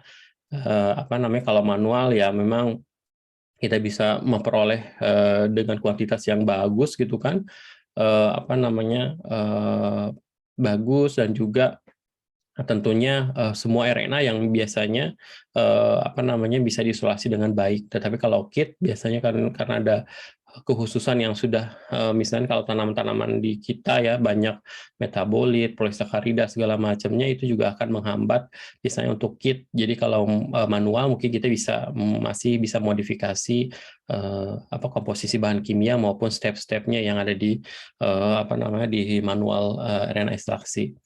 Kemudian biasanya setelah proses isolasi itu biasanya menggunakan pipeline dari mesinnya, baik itu mesin menggunakan yang short reach maupun yang long reach. Tapi pada intinya mereka akan merubah dulu menjadi cDNA dari RNA yang kita peroleh, kemudian baru proses preparasi library-nya, terus juga akan di sequencing-nya, itu juga adalah mengikuti protokol yang ada di dalam mesin tersebut, karena antara Illumina, ion proton maupun minion ataupun PacBio itu juga berbeda-beda antara satu dengan yang lainnya, sehingga kalau memang itu dikerjakan oleh kita ya kita pasti akan mengetahui. Tapi kalau misalnya hanya dijasakan, misalkan dikirimkan ke perusahaan provider, ya kita hanya mengirimkan RNA saja atau sampelnya saja. Nanti kita akan terima yang namanya reads atau sequence hasil fragmen atau sequence-nya tersebut. Dan barulah kita akan menganalisis apa saja sih sebenarnya gen yang barunya, terus proses anotasinya seperti apa, dan pola ekspresinya itu dengan proses di downstream analisisnya. Nah, ini contoh pipeline yang bioinformatik yang biasanya kami gunakan, yaitu yang pertama, mungkin bagian pertama adalah data processing, bagaimanapun hasil dari NGS itu reads-nya itu tidak selalu dalam tanda kutip bersih ya. Jadi kita harus rapihkan, harus filter, harus misalkan kita filter dengan kategori quality tertentu, misalnya Q30, ataupun kita bisa membersihkan baik itu adaptor maupun ribosomal RNA. Kalau memang kita targetnya adalah hanya misalnya poly A atau messenger RNA saja, kita harus bersihkan di tahapan ini, karena kalau tidak biasanya akan mengganggu proses assembly ataupun dari proses mapping di ekspresi gen, apalagi ribosom ketika ada kontaminasi ribosomal RNA ini. Ribosomal RNA ini sebenarnya di teknik teknik preparasi library-nya kita bisa menggunakan dua teknik, yaitu RNA depletion atau kita menghilangkan RNA-nya, atau kita mengisolasi mRNA-nya. Jadi ada dua teknik yang biasanya digunakan, baik itu menghilangkan ribosomalnya maupun kita hanya isolasi misalkan poly A-nya saja atau mRNA-nya saja gitu. Tapi dengan poly A ini RNA lain ya, yang misalkan mikroRNA dan lainnya itu tidak bisa diisolasi. Dan selanjutnya adalah biasanya kalau memang tanaman kita adalah tanaman yang tidak punya referensi genom, kita harus menggunakan secara de novo assembly, ataupun kita kalau sudah punya referensi genom, misalkan tanaman-tanaman kita adalah tanaman model, kita tidak usah gitu, kita langsung proses ke namanya proses mapping gitu kan. Tapi pada kebanyakan kalau di kita tanaman-tanaman Indonesia, karena memang belum ada yang banyak di genomiknya juga, ya kita harus membuat referensi genom ya, supaya kita mengetahui posisi RNA tersebut sudah di mana posisinya gitu kan. Kita mengetahui misalkan alternatif splicing-nya di mana, terus juga di situ. Tapi kalau belum ya kita harus menggunakan teknik namanya de novo assembly, yaitu di mana menggunakan beberapa software yang memang dia bisa merekonstruksi fragmen atau reads kita yang dihasilkan menjadi suatu rangkaian gen yang memang yang kita targetkan, seperti itu. Kemudian ada proses namanya anotasi. Jadi anotasi apapun proses anotasi ini kita bisa bisa mengetahui sebenarnya gen-gen yang kita fragmen-fragmen yang ataupun kontig ya yang kita buat baik itu secara de novo itu tuh arti dari secara biologikalnya. Nah, kita bisa gunakan proses anotasi atau functional annotation menggunakan homologi dari gen-gen yang sudah diketahui sebelumnya. Misalkan kita menggunakan database NCBI di NCBI ataupun di yang berbasis protein, karena kan kalau RNA ini kan bisa langsung di translated-kan secara komputasi ya. Kita bisa gunakan misalkan Swissprot ataupun UniProt untuk mengetahui regulasi-regulasi yang langsung ke proteinnya itu sendiri. Dan juga terakhir mungkin kita bisa menganalisis downstream analisis bagaimana pola ekspresinya gitu kan, tanpa kita menganalisis di tingkat RT-PCR. Walaupun gen-gen tersebut mungkin kalau memang kita banyak perlakuannya, kita bisa konfirmasi juga lewat RT-PCR.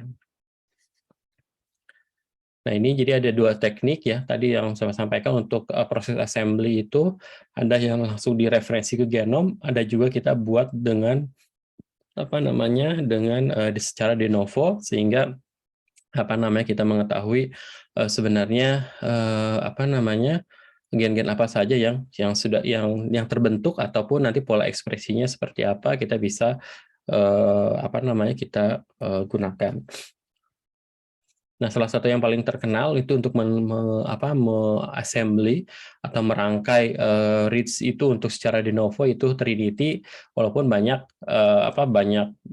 juga software-software lain seperti Abesis Trans atau de novo Trans itu juga bisa kita gunakan untuk proses assembly. Tetapi yang sekarang banyak digunakan karena memang proses dia mungkin contiguity-nya untuk membentuk suatu config itu bagus, sehingga Trinity ini banyak sekali dipakai.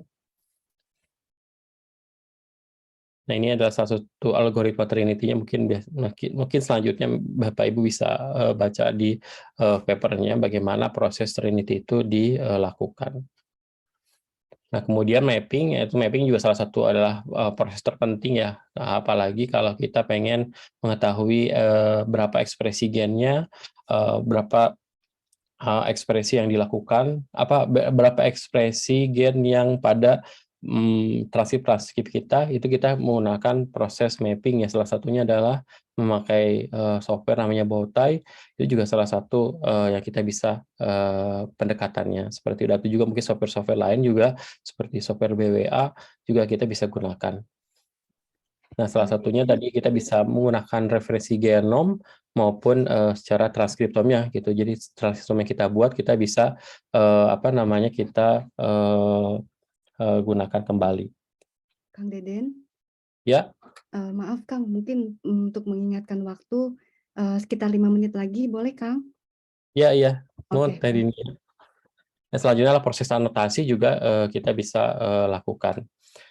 Nah, dan juga tadi diferensial ekspresi gen juga kita bisa lihat bahwa ada perbedaan antara satu gen dengan gen yang lain, juga kita bisa gunakan di situ untuk mengetahui gen-gen mana saja yang memang berpengaruh atau mempunyai perbedaan antara satu perlakuan dengan perlakuan lainnya.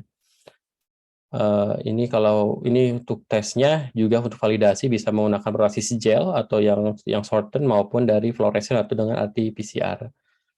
Mungkin ini salah satu kasus ya, studi kasus dari fisiologi disorder dari Manggis. Ini salah satu yang riset hasil S3 saya, itu bagaimana kita membedakan physiological disorder di normal dan di di physiological atau translucent di Manggis, gen-gen apa saja yang dia berubah itu kan dengan RNA sequencing ini.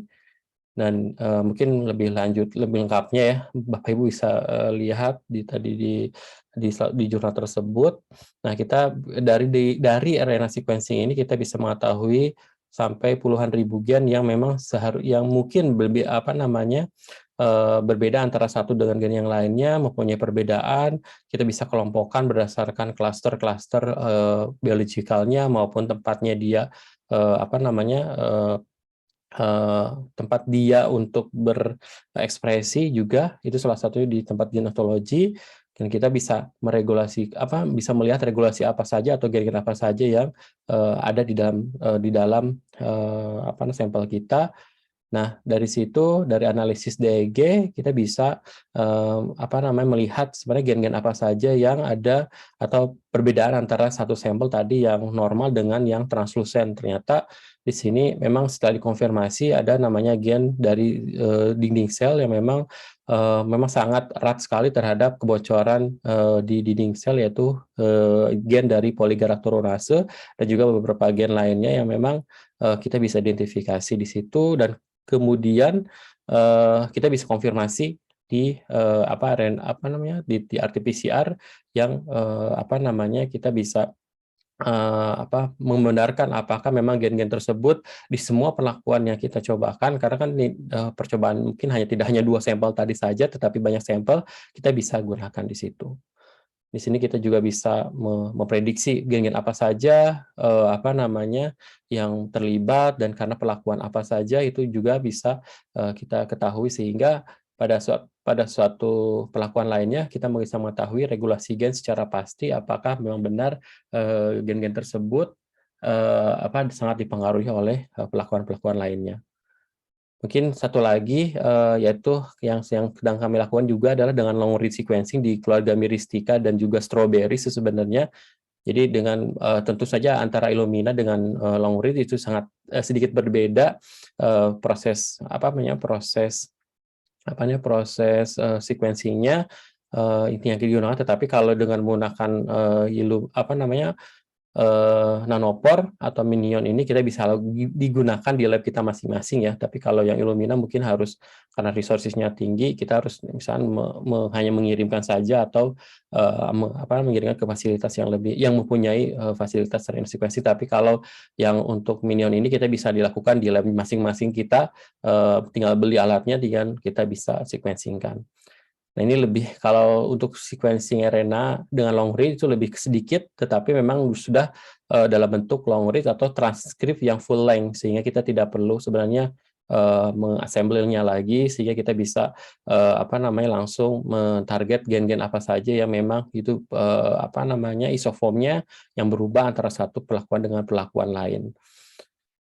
Dan di sini juga kita dari full length-nya, dari kita ketahui, bisa analisis antara full length yang diketahui dari sequencing dengan mengidentifikasi dengan ORF-nya, dengan salah satu software-nya adalah transcoder.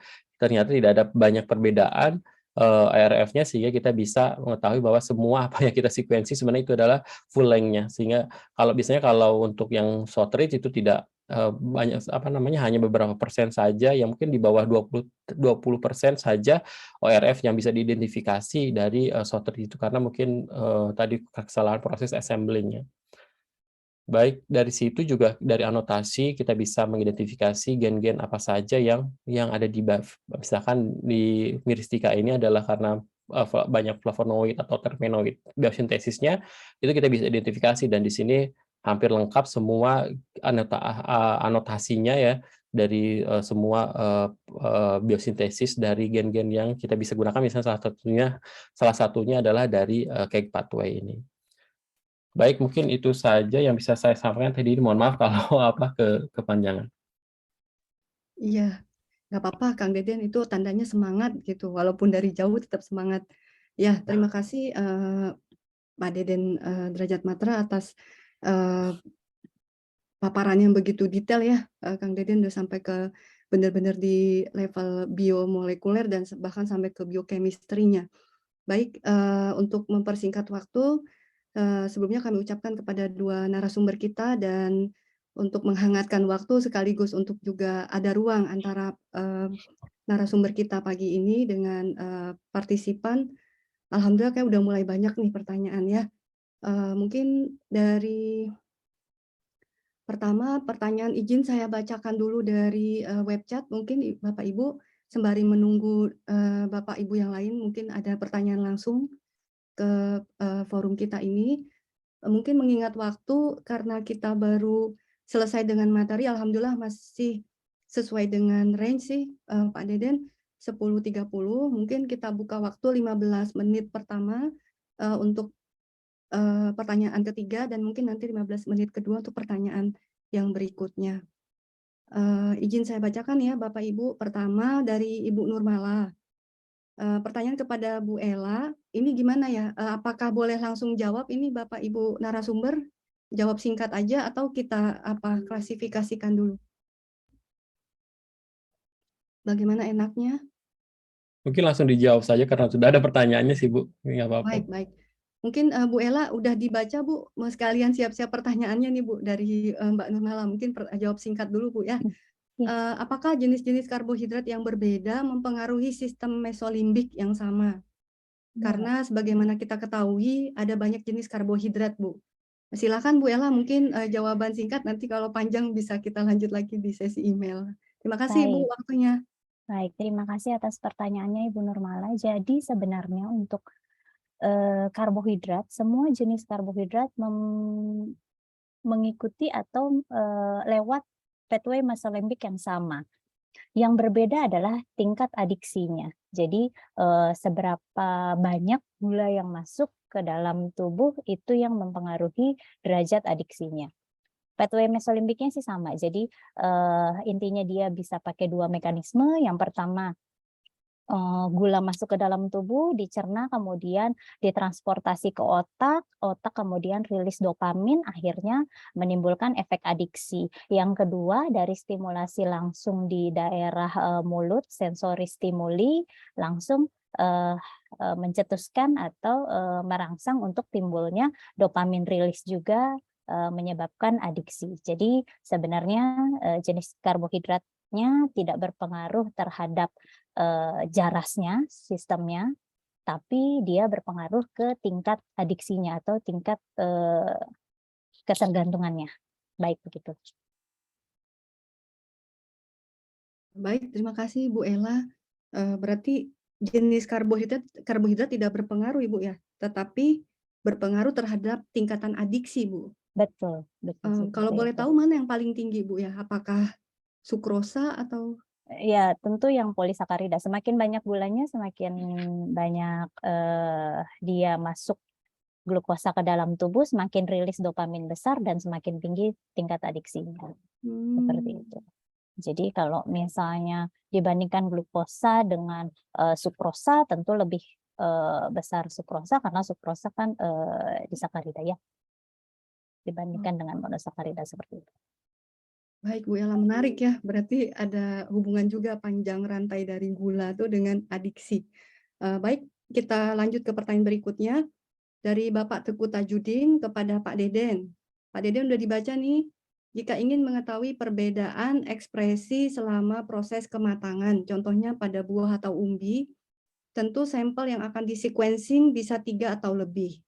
Menurut Bapak, membandingkan sampel sebaiknya 2 saja. Jika terpaksa melakukan sequencing lebih dari 2 sampel, sebaiknya bagaimana nih Pak?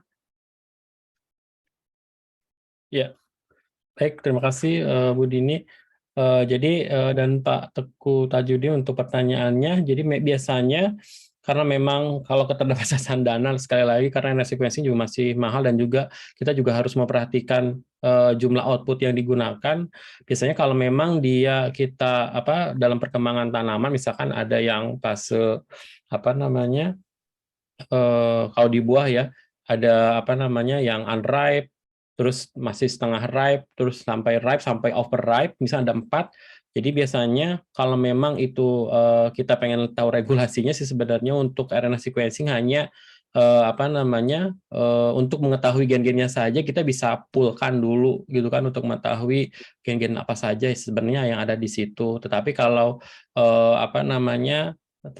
tentu saja ini juga akan kalau pakai short reads itu kalau kita dipulkan dari 4 sampel yang ada itu tentunya nanti kalau yang short read kita tidak bisa mengetahui isoform mungkin ada isoform tertentu yang memang spesifik di setiap stage. Itu salah satu kerugiannya sih sebenarnya untuk proses pempulan sampel ini. Tetapi itu bisa menghemat sebenarnya. Tapi kalau kita menggunakan long reads, sebenarnya kita tidak masalah gitu kan.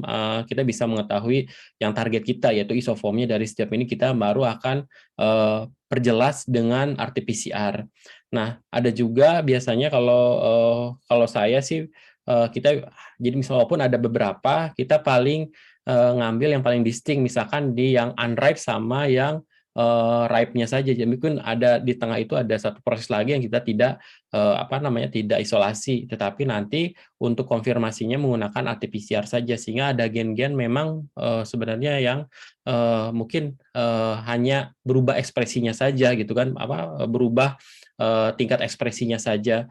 Tapi ketika kalau hanya hanya 2 sampel saja, yang akhir sama yang awal, misalkan yang awal itu ya kita tidak bisa mengetahui isoform yang mungkin saja ada di pertengahan tersebut, sehingga memang tergantung kita sih sebenarnya. Tapi kalau yang saya sarankan untuk untuk mengetahui, kalau kita pengen mengetahui secara komprehensif tetapi masih dana terbatas, lebih baik dipulkan saja tetapi menggunakan salah satunya long reads atau yang short reads tetapi menggunakan output yang lebih besar seperti itu. Dan kita bisa validasinya kita bisa gunakan kita bisa gunakan di RT-PCR saja gitu untuk setiap stage yang kita treatment-kan atau kita ingin ketahui setiap stadia perkembangannya seperti itu. Jadi kalau memang hanya 2 sampel ya di akhir sama yang distingnya saja, di ripe sama yang di stage di awal stage dengan di akhir stage misalkan seperti. Jadi perantaranya kita bisa menggunakan RT-PCR saja untuk mengetahuinya. Terus untuk yang dari mungkin itu Pak Bu Dini, atau langsung ke pertanyaan selanjutnya? Iya, silakan Pak, untuk yang berikutnya dari Pak Dilan mungkin udah dibaca Pak Deden. Maaf. Iya. Baik, diantar teleponnya. Nah, sebenarnya semua juga saya sudah sekarang sudah mencoba semuanya. Yang Illumina pertama sih yang Illumina karena kita tidak ada alatnya ya, kita memang masih mengandalkan jasa provider. Ya, mungkin Bapak Ibu sudah tahu ya, provider di Indonesia mana saja yang menyediakan jasa untuk Illumina. Tapi mungkin ya kalau di LIPI di BRIN misalkan kan ada Illumina ataupun baik MySec maupun yang mungkin HiSec segala macam itu bisa digunakan sih sebenarnya kalau memang resources bisa di situ dilakukan dan itu yang saya lakukan dulu waktu awal-awal untuk untuk riset yang transkriptomi dengan short reads. Nah, tetapi dengan sekarang sudah ada juga yang long reads, Minion itu kita sebenarnya bisa order sendiri kan, kita di lab kita masing-masing kita bisa lakukan sendiri dengan Minion itu, dan itu bisa dilakukan. Dan saya pikir kedua baik itu Illumina maupun long reads yang Minion itu juga kita bisa lakukan sih sebenarnya. Tapi memang kalau ya tergantung kebutuhannya gitu tadi, apakah memang harus yang short reads sekalian kualitasnya maupun long reads. Dan tapi long reads pun yang pakai Minion juga dia harus ada pendukung labnya gitu kan, itu juga penting juga. Tetapi kalau saya pikir yang sekarang sih reliable dua-duanya saya pikir bisa digunakan, dan saya pikir untuk kalau memang terjadi bisa ada resources-nya untuk Minion sih lebih baik gitu kan, karena di situ berbagai regulasi kayak isoform kita bisa mengetahui lebih jelas sih sebenarnya. Biaya penelitian transkriptomik kalau untuk analisis sampel sih biasanya untuk seminimal mungkin itu yang per sampel itu, tapi untuk sampai raw data saja kita peroleh itu sekitar 5-7 juta per sampel, itu sudah cukup per sampelnya. Tapi ya mungkin kalau tadi misalnya kalau dari pertanyaan Pak Teguh Tajudin 2 sampel dan ada ulangannya, berarti tadi ya menyambung juga yang ketika ada ulangan, minimal ulangan itu ada ya 3 ulangan dan 2 sampel, jadi minimal 6 sampel, jadi 6 kali sekitar kali 5 atau 7 jutaan itu kita bisa seminimal mungkin itu ya bisa kita lakukan untuk penelitian transkriptomik yang bisa misalnya dipublikasikan di jurnal internasional berreputasi, dan juga tentu saja setelah itu juga harus ada konfirmasi lewat RT-PCR sih sebenarnya.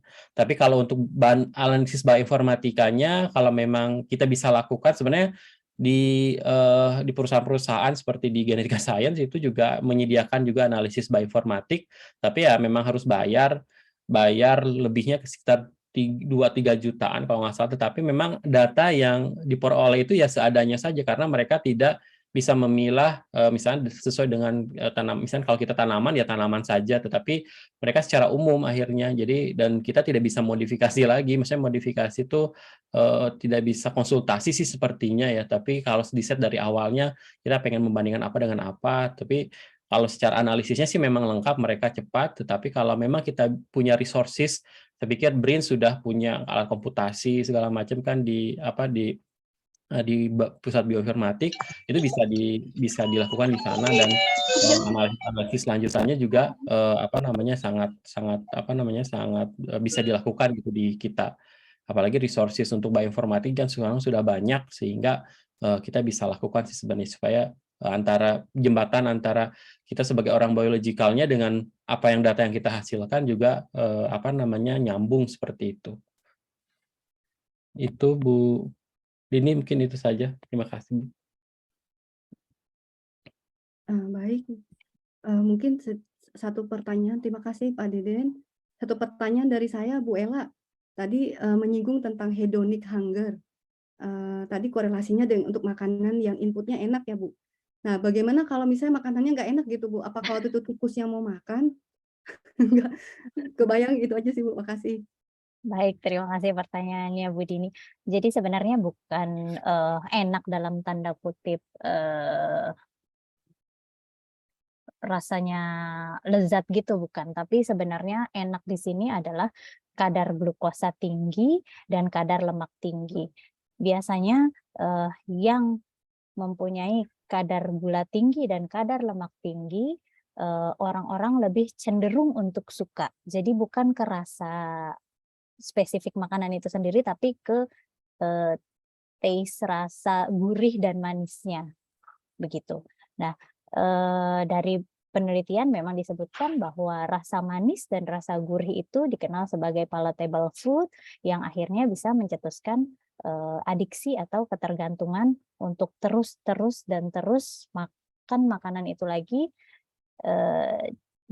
dan jika ketergantungan, maksudnya jika itu berlangsung secara kronis terus-menerus, tingkat kesenangannya akan bertambah. Jadi misalnya tadinya senangnya minum teh manis, gulanya 1 sendok, kemudian kalau terus-menerus dirangsang dengan itu, nanti lama-lama dia akan craving atau mencari minuman yang lebih manis lagi. Jadi dengan gula yang 2 sendok, seperti itu sebenarnya. Terima kasih Bu Ella atas penjelasannya. Baik, mungkin ada yang dari forum kita ingin bertanya langsung, tidak harus ada di kolom chat. Bapak Ibu masih ada waktu untuk kita sekitar 17 menit lagi.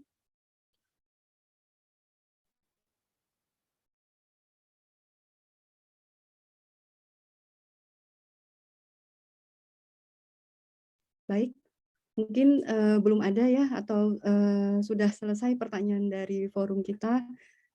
Oh, ada dari Pak Refli Nur. Silakan Pak Refli Nur, maaf saya baru melihat ini Bapak baru respon. Silakan Pak, waktu dan tempat. Ya, maaf Bu, saya izin itu dulu ya. Sinyalnya kurang bagus, off kamera. Pertanyaan saya tujukan ke Pak Deden ya sebenarnya. Salam kenal Pak Deden, dan selamat juga Bu untuk Bu Ella, makasih informasinya. Nah, kebetulan ada kegiatan saya itu bekerja sama dengan BINUS sebenarnya. Kita mencoba mengidentifikasi gen-gen yang terlibat dalam senyawa anti kanker ya sebenarnya ya pada keladi tikus gitu ya. Namun kita belum menemukan metode yang yang menghasilkan sesuai dengan ekspektasi, karena genom dari keladi tikus ini belum tersedia Pak, sehingga kita kesulitan dalam mempelajari sebenarnya gen-gen yang terlibat ketika ada mutan dari kladitikus ini yang menghasilkan senyawa aktif dan sudah diujikan itu ada kaitannya dengan anti cancer. Nah, saya tuh minta pendapat ataupun saran ataupun suggestion ya, bagaimana strateginya supaya kalau kita runut dari apakah perlu di analisis semua pathway step yang ada di kladitikus itu, bukan stepnya ya, maksud saya gen-gen yang terlibat untuk anti cancer ini, apakah kita harus mengidentifikasi di setiap pathway-nya, demikian Pak. Nah, apakah bisa juga kita memanfaatkan sequence yang berasal dari tanaman lain yang mungkin ada hubungan genetik dengan spesies ini. Terima kasih Pak, demikian aja. Ya, baik, terima kasih Pak Reflinur, salam kenal juga Pak. Kalau yang sepengetahuan yang saya tahu, jadi mungkin kalau memang sudah diketahui misalkan salah satu bahan aktifnya atau bahan aktifnya atau senyawa kimianya yang bisa dilacak itu, jadi kan dalam tanda kutip sudah metaboliknya sudah ada, sebenarnya memang bisa dilacak ke pathway-nya gitu kan. Nah, salah satunya gen-gen dengan transkriptomik ini kita secara keseluruhan misalkan ada mungkin ya ada kladitikus yang memang dia kalau informasi genomnya juga belum tersedia, ya memang salah satunya untuk mengetahui pathway-nya adalah kita bisa RNA sequencing dari sampel kladitikus tersebut gitu kan, yang misalkan dia mempunyai aktivitas aktivitas bahan aktif atau bioaktif yang lebih tinggi. Kita bisa di sequence saja dari situ. Mungkin kalau memang ada informasi misalkan di bagian mana yang memang paling tinggi, misalkan di daunnya atau di bunganya atau di di buahnya, disitulah kita targetnya untuk mengisolasi RNA-nya atau transkripnya. Nah, dari situ kita secara umum kita kalau di RNA sequencing, RNA diisolasi, terus nanti kita bisa mengetahui dari situ pathway-nya. Nah, pathway yang kita dapatkan gitu kan, misalkan apakah ada pathway yang sesuai dengan misalkan bahan aktif yang sudah kita ketahui, misalkan senyawa X itu di pathway terpenoid misalkan. Nah, kita cari di pathway terpenoid tersebut di situ untuk mencari gen-gennya saja. Tetapi kalau ada misalkan tadi ada kladitikus yang berbeda antara satu aktivitas dengan aktivitas lainnya, kita bisa bandingkan. Nah, berarti kita di situ bisa melihat perbandingan dari satu gen dengan lainnya dari dua aktivitas atau individu yang berbeda sih sebenarnya. Itu kita bisa melihat di situ. Atau memang ketika ada suatu misalkan sudah diketahui lebih lanjut lagi di kladitikus itu, misalkan ketika ditambahkan suatu perlakuan tertentu bioaktifnya meningkat, itu juga kita malahan kita bisa mengetahui sebenarnya gen tersebutlah yang sangat berpengaruh gitu kan, atau sangat berpengaruh terhadap peningkatan bahan aktifnya tersebut, misalkan kalau kita dalam satu individu yang sama. Tapi kalau dua individu yang berbeda, kita bisa bandingkan sebenarnya posisinya misalkan di mana sih sebenarnya membedakan satu aktivitas tanaman yang dia mempunyai aktivitas yang tinggi dan yang aktivitas yang rendah dari dua tanaman yang berbeda, atau dari tanaman yang sama tetapi ketika kita kasih suatu perlakuan ada satu bioaktivitas yang bahan aktif yang dia meningkat. Nah, disitulah kita bisa targetkan, oh ternyata gen-gen tersebutlah yang digunakan. Nah, dengan RNA sequencing ini sebenarnya untuk analisis downstream-nya itu menggunakan misalnya salah satunya di pathway itu, kita bisa mengetahui sebenarnya pathway yang secara keseluruhannya itu langsung ada seperti itu yang tadi saya tunjukkan di terakhir, sebenarnya yang mungkin salah satunya di analisis terpenoid, kita bisa mengetahui sebenarnya gen-gen apa saja yang terisi di situ gitu. Jadi kita bisa memprediksi, oh ternyata di lintasan itu ada gen yang terkait dengan bahan aktifnya, dan kita bisa ujikan kembali misalkan ke RT-PCR-nya sebenarnya di setiap organ tanaman atau dengan perlakuan tertentu aktivitas gen itu bagaimana sih polanya dengan RT-PCR yang lebih murah dibandingkan dengan kita harus men-sequence RNA sequencing semua organ tanaman misalkan seperti itu. Mungkin itu saja Pak Refli. Terima kasih Pak. Artinya kalau pendekatan RNA sequencing itu promising ya Pak ya? Ya. Iya, karena Asal memang sudah kita diketahui ya Pak. Iya, ada beberapa senyawa aktif sih yang sudah diketahui dan pathway-nya juga sudah ada. Nah, kebetulan kegiatan itu kan kegiatan sebelum masuk ke BRIN ya, dan ini direncanakan untuk diusulkan juga untuk kegiatan lanjut ke depannya. Mungkin nanti Pak Deden bisa memberikan arahan bahkan ikut terlibat ya dalam kegiatan ini. Terima kasih Baik, Pak. Ya. Baik, mohon maaf ini Bapak Ibu, apa sinyal saya kurang baik, jadi saya belum bisa menyalakan video. Ada pertanyaan satu lagi dari Mbak Angki Zanati di kolom chat. Dokter Ella, izin bertanya ini bagaimana menghentikan hedonic hunger? Ini dalam kasus manusia atau mencit ini? Baik, silakan Bu Ella, silakan dijawab. Oh ya, baik, dalam kasus manusia. Baik, sebenarnya kalau untuk hedonic hunger itu kan balik lagi itu sebenarnya adalah penyakit psikosomatis kalau menurut dunia medis. Jadi adanya stimulasi dari psikologis yang merangsang kita untuk terus-menerus craving atau makan makanan yang palatable food seperti yang tadi saya bilang. Jadi balik lagi sih kalau ini, kalau untuk terapi bagaimana dulu nih. Jadi hedonic hunger yang sudah sampai ke arah obesity tentu perlu terapi medis. Tapi kalau hedonic hunger yang kayak macam kita ibu-ibu yang aduh kayaknya pengen ngemil-ngemil yang manis-manis, asin-asin, itu mah balik lagi ke diri sendiri ya. Kalau yang itu mah susah dihadapi. Jadi maksudnya kalau untuk yang belum menjadi kasus disease atau belum menjadi kasus penyakit, tentu balik lagi ke kontrol diri sendiri. Tapi kalau misalnya sudah mengarah ke arah disease atau penyakit seperti sudah ke arah obesitas, sudah ke arah diabetes, yaitu berarti memang perlu terapi-terapi baik secara psikologisnya maupun terapi dari metabolic case-nya, seperti itu. Kemudian apakah menonton acara mukbang bisa itu trigger ya berarti ya, trigger untuk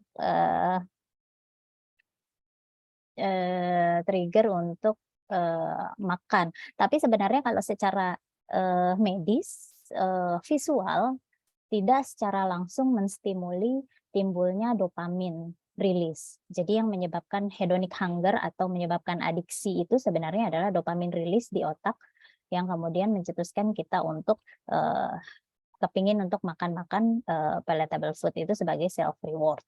Tapi kalau secara visual belum ada penelitian yang mencetuskan bahwa visual stimulan bisa menyebabkan rilis dopamin untuk kasus adiktif baik food maupun drugs begitu.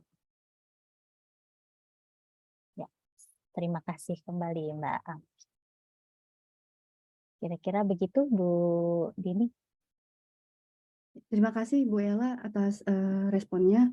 Baik Bapak Ibu, dikarenakan waktu sudah menunjukkan pukul 10.53, kami mohon maaf belum bisa menerima pertanyaan lagi, tetapi mungkin kedua narasumber kita yang hari ini mau berbagi ilmunya kepada kita, Bu Ella dan Pak Deden mungkin bisa memberikan alamat email di kolom chat. Mungkin ada pertanyaan-pertanyaan nanti yang bisa berlanjut sesudah forum, atau mungkin tadi Pak Refli Nur misalnya ingin mengkontak salah satu narasumber untuk sebagai anggota kolaborasi untuk risetnya ke depan. Saya rasa forum seperti ini adalah salah satu kesempatan yang sangat berharga untuk kita semua. Silakan Bu Ella dan Kang Deden mungkin untuk bisa share alamat emailnya masing-masing.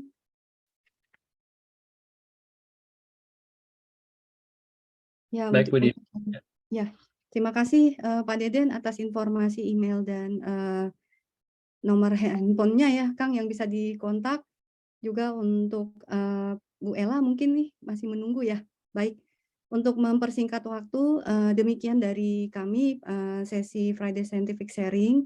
Sebelum kami kembalikan ke Bu Wardah sebagai MC, sekali lagi kami dari tim FS3 yang bertugas pada hari ini mengucapkan terima kasih dan mohon maaf atas segala kekurangan. Wabillahi taufik wal hidayah. Wassalamualaikum warahmatullahi wabarakatuh. Baik, silakan Bu Wardah. Waalaikumsalam warahmatullahi wabarakatuh. Terima kasih kepada Ibu Dr. Rita Andini yang telah memandu sesi pemaparan dan diskusi yang sangat menarik pada hari ini. Baik Bapak Ibu, kami sampaikan bahwa panitia memberikan hadiah kepada satu orang penanya langsung atau open mic dan satu orang penanya melalui kolom chat. Hadiahnya yaitu untuk penanya langsung mendapatkan Falcon 15 ml sebanyak 1 kantong atau bag diberikan kepada Bapak Refli Nur, dan untuk penanya pertama melalui kolom chat mendapatkan tips 1 ml diberikan kepada Ibu Nurmala Darsono. Selamat kepada Bapak Selamat. Refli Nur dan Ibu Nurmala Darsono, dan untuk pengambilan hadiahnya dapat menghubungi panitia Mbak Popi di nomor 0856 9766 4899. Dan hadiah ini disponsori oleh Nutrilab Pratama, Sari Gipko, dan Invitrogen. Jangan lupa di Nutrilab Pratama saja. Baik Bapak Ibu, demikian acara Friday Scientific Sharing Seminar Pusat Riset Rekayasa Genetika BRIN pada hari ini. Kami mengucapkan terima kasih kepada Kepala Pusat Riset Rekayasa Genetika BRIN, para narasumber, moderator, serta Bapak Ibu peserta yang sudah mengikuti acara hari ini hingga selesai. Kami mohon maaf atas kekurangan selama acara berlangsung, dan kami ingatkan kembali Bapak Ibu untuk mengisi presensi yang ada di kolom chat. Baik Bapak Ibu, sampai jumpa lagi pada acara berikutnya dengan tema yang berbeda, dan izinkan saya menutup dengan pantun. Pohon beluntas tubuhnya rapat, pohon kelapa tinggi batangnya. Acara tuntas, semoga manfaat. Sampai jumpa Friday Scientific Sharing Seminar berikutnya. Saya Wardah Tuharia beserta panitia pamit undur diri. Terima kasih. Wassalamualaikum warahmatullahi wabarakatuh. Waalaikumsalam warahmatullahi wabarakatuh. Terima kasih.